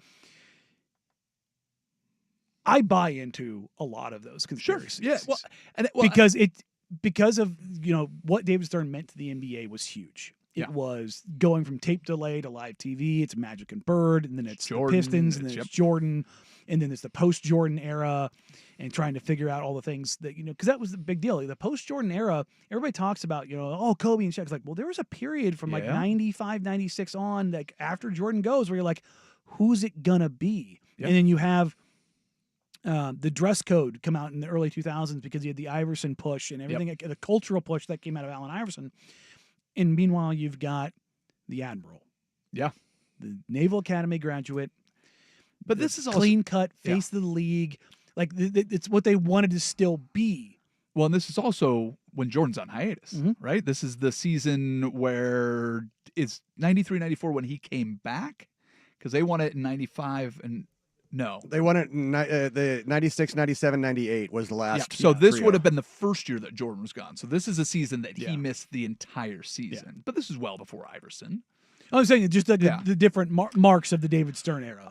Well, here's the thing: you can always talk yourself into these stories because they're scintillating. It always seems a little bit larger than life when you have like these stories. Let's say all of these are true, outside of the Tim Duncan one, which if the whole idea is that you're going to be as successful as you are. That's the only team that won a championship out of those three. The Shaq led, they made it to one, but they made it to one with Orlando, and the Knicks made it to one. That Magic team knocked off Michael Jordan. For everybody, number 45, Michael Jordan. Everybody talks about Michael Jordan. He's 6 for 6, and guess what, ladies and gentlemen? He got knocked off the podium by Shaq and the Magic. You know how many games worse the Bulls were after the first year he was out? Yeah, one. That team around Michael Jordan turns out Scottie Pippen was fairly good. But the Knicks do make it to their one championship to get to play against the Rockets. But one of the things that I've always looked back at the NBA and always got me, if you're going to orchestrate something, if you wanted to see a matchup, how come the Bulls never got to play the Rockets? If we're playing the game of let's build these rivalries, you have Hakeem Olajuwon who wins the 2 championships in the Michael Jordan void. You know, there's so many things that could have been done. I guess if the puppet strings are taut enough that you can go and just manipulate all of these things, how come we kept missing these things that would have been so great? Direct line. The path. It's too clean cut. But see, this feels. I'm telling you right now, like if the Boston Celtics get a top 3 pick in next year's NBA draft, I'm just wearing a tinfoil hat. You can very easily try on the tinfoil hat, but again, then it's. I've got one. It's so easy to turn Sprague off the one. I literally wrapped a snapback hat in tinfoil. The ones that don't happen are so quickly dismissed, and the ones that did happen so quickly embraced. Going up to a guy and the thing we can point question. to, we can slap, because all of these things are all conjecture and fun and scintillating like you talk about, but we have Tim Donegan, we can slap it on the wall. Yeah. That's why. If we didn't have the one string that we could absolutely unequivocally pull and go, no, this was fixed. But that wasn't fixed by the league. You don't think it was one rogue actor, or he was the fall guy? Well, does the NBA want Sacramento to win a title? You know what? I think if you are a league that's looking at who's won titles, Denver is a bigger market, I realize, than Sacramento. Phoenix would have been a great market to win when you had Steve Nash. San Antonio and Sacramento might be the closest 2 markets in size. They won 5. And you're telling me that what was the benefit of San Antonio getting Tim Duncan? This is one I've never heard a good answer for. It's the favor being repaid. The Spurs are the favored son. You have to have one. Here's the thing. For every conspiracy, you have to have one bit of plausible deniability. What other small market team has consistently come up on the plus side of so many franchise altering transactions more than the Spurs? I mean, take out the Tim Duncan and the David Robinson drafts. I mean, give me the list. I know we have Wemby now, but you're not trying to tell me honestly that you thought that was fixed. How about Kawhi Leonard? One championship, and he's gone, but he wasn't drafted by them. Oh yeah, he was. He was drafted by the Spurs. He was, I think, Pacers. Technically drafted by the Pacers, but it was a draft day trade for George Hill. Yeah. But they didn't draft him, and it's not like he was the number one guy. Nobody knew Kawhi Leonard was going to be as good as he was. Just so many things have worked out for the Spurs. That's all I'm saying. Yes, and if you're talking about, look, as much as I hate the whole the basketball's better for when the Knicks are good, it's like, no, it's not. The NBA's been great when the Knicks weren't good. Yeah, but it's also great when they are good. Like it's great when you're talking about the business side of things. What I'm saying is, it's better for the league when the Lakers are better. The Yeah, Lakers, I don't disagree with they're that. the biggest brand of basketball. Shut up, They Boston. they are by far the biggest brand. Yeah. There's a heat map that shows Yeah. like the color swatch of where people are. Anybody in between NBA cities is rooting for the Lakers. I think that's pretty obvious. Unless Yes. you're in the Northeast, then that's all green. Yeah, Get that. but that part of it, and like, look, do I think that the lottery was fixed for the Dallas Mavericks? If you put a gun to my head, no. Yeah. Do I want to believe it was? Yeah. Sure. That's again, Yeah. it's scintillating. It's fun. They're having these But conspiracy do I theories. believe that Shaq was probably? There might have been some things that were done there. But also, Yeah. also, can you find any innocence in a question of going, would you rather play in cold weather or warm weather? It's instead of going out and directly going, how do you think you'd look in a Magic jersey? Yeah. Yeah. Come on. So I'm just saying it's indirect. And if it happened that he said that and he got drafted by Minnesota wins that draft, Mhm. and he asked Johnny Flynn the same question and then they end up drafting him in Minnesota. Yeah. You can Remember, very easily see it being Timberwolves took innocent if 2 it doesn't point go. guards But for that story never gets brought up. Yeah. Shaq doesn't. The connections don't mean anything saying, if man, it doesn't go. I'm with you. It's But fun. You can talk yourself into it. I'm with you. But the one that gets if the Celtics end up top 3, I'm fully buying it. But the Spurs again, I have a hard Plausible time. deniability. That or R.C. Buford has like all of the files on Scott Foster. Did you genuinely think at any point that Tim Duncan would be as impactful to Yes. the league? I mean, he was him. But he was also so dull. Yes, which makes him a perfect Spur. But also, we were off air on Friday. I can't remember what Dusty asked me a question. I pulled up Tim Duncan's like first 8 years in basketball. He averaged 23, like 13, 3 and 3, 3 blocks, 3 assists. Yep. And I was looking at his rookie year. His rookie year, he averaged like 21, 13, 3 and 3. Yeah. And you got to remember, he's doing that alongside David Robinson. Well, exactly. Like that's he was still that productive alongside one of the most impactful big men we've ever seen. Tim Duncan's. I was trying to look through it. Like you have Wilt's rookie year, which a different NBA and his impact in the modern NBA. I think Tim Duncan is the best rookie we've ever seen. I mean, you may be right. I'm trying to think of what years we saw, like Derrick Rose's emergence Blake and how Griffin, quickly but even he his was wasn't a so rookie good. year. Yeah, it wasn't a rookie year, Yeah. but there's some guys that can come in and absolutely take things by storm. Yeah. Did it or did it not feel like a conspiracy? Derrick Rose is a perfect one. Derrick Rose going to Chicago when they weren't supposed to win that lottery. Okay. It was just a Chicago kid going to an organization that has been in the dumps since Michael Jordan left. Things that feel right don't necessarily have ulterior motives. Did it feel like a saying. conspiracy when the Warriors won the lottery? When did they win the lottery? With Wiseman? Wiseman was 2, wasn't he? Was he? Now I was got to 2. pull it up. I thought Wiseman was number 1. Was Yeah, it so 1? did I. So, well, that's why I said it, obviously. But yeah, I thought it was 2. Well, let's go ahead. We have internet. My brain is so, not working right now. You know what? That happens. You get in a room with me, and it's just gonna get you a little overwhelmed. I totally understand that. Why is this number 2 overall pick? Yeah, because he's the Ant Edwards draft, right? Yeah, 2020. But do we still not feel like that was a little like you Ant lose Edwards. Steph and do all that? Did that not feel pretty blessed? I Because they mean- wouldn't have taken Ant. I mean, yes, but they've actually said Steve Kerr said he wouldn't have drafted Ant. He would not have. Yeah. Yeah, that's what I'm saying. Yeah, Yeah. so they would. So- Like, which way do they go? Do they go LaMelo? Do they go? That whole thing is. But always very them interesting. getting all those injuries and Yeah. jumping to the top of the draft feels very much like what happened. Robinson gets hurt, and then the Spurs end up because they had good odds for the number Sure. 1 overall pick there. It wasn't so. Let's go through some other sliding doors. We already have some odds out for a potential divisive player that might be on the Portland Trailblazers list, according to One Sportsbook. We'll end up today's show here on that. And Danny Dusty, 1080 The Fan.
As we wrap up today's show, apparently the folks at the fine establishments in the desert are trying to trigger me on a level that I just don't.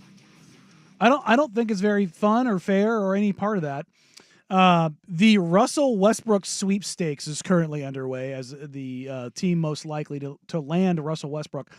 Per Bovada, Brooklyn Nets plus 600, the Hawks plus 700, tied with the Magic. Tied for third, the Utah Jazz and the Portland Trailblazers. How much money is he going to make next year? It's a vet min. Yeah. So, I mean, do the Blazers need another non-shooting guard who is turnover prone? Well, I mean, you did just show me the picture in the break of Scoot Henderson just smiling ear to ear because his idol swiped him and dunked on him. Yeah. I mean, let's put the plan in motion. Let's where not reinforce those tendencies. If you want to be the next Russell Westbrook, who better to learn from than the Russell Westbrook? Let's go. Yeah, I'm good on that experience. Russ point two. Let's get Scoot out there. They can train together. Maybe they can be roommates. They can do a buddy comedy. They can do a whole thing. We can catch them running around town together and just hanging out. No. Doesn't See, that sound fun? this is my own personal hell. What? I went through this once with Carmelo Anthony. I don't want any more washed Hall of Famers. Wow. Hard pass. I mean, veterans minimum. I don't care. I don't care. What's his relationship with Chauncey Billups? What's sparking this? Well, there's a Denver tie now, so that's it. I mean, this just feels like win, and you get a guy that just has a constant sneering scowl on his face. Who's better to root for than that guy? Well, constant sneering scowl. That's Dusty Harrowin. He'll be back tomorrow. Hopefully, I think he's back tomorrow. He's back tomorrow, right? As far as I know, I've not heard otherwise. Yes. Well, yeah, here we go. We'll figure that out. Luke, thanks for stepping in for Dusty Day. Appreciate you. Yeah, this was a ton of fun. There you go. Thank you, Rust. There you go. And we got 4 hours power coming from their mouths to your ears. It is a Nemec, Sook, and Buck edition. Rapaz, I believe, with GPS tracking him back from Salina, as it There were. you go. I think he's somewhere over the Big Sky country, or he could be back. I don't know. I'm just making it up as I go. Thanks for listening. You've got Isaac Sook up next with Minus Isaac. Thank you for listening. Take care. Talk soon. Bye. All you've got is like this thing like reaching up underneath you, kind of cupping you. Hoop Summit. Hi, I'm the daughter of Henderson and Daughter. Nearly 40 years ago, my folks and I were talking about starting a new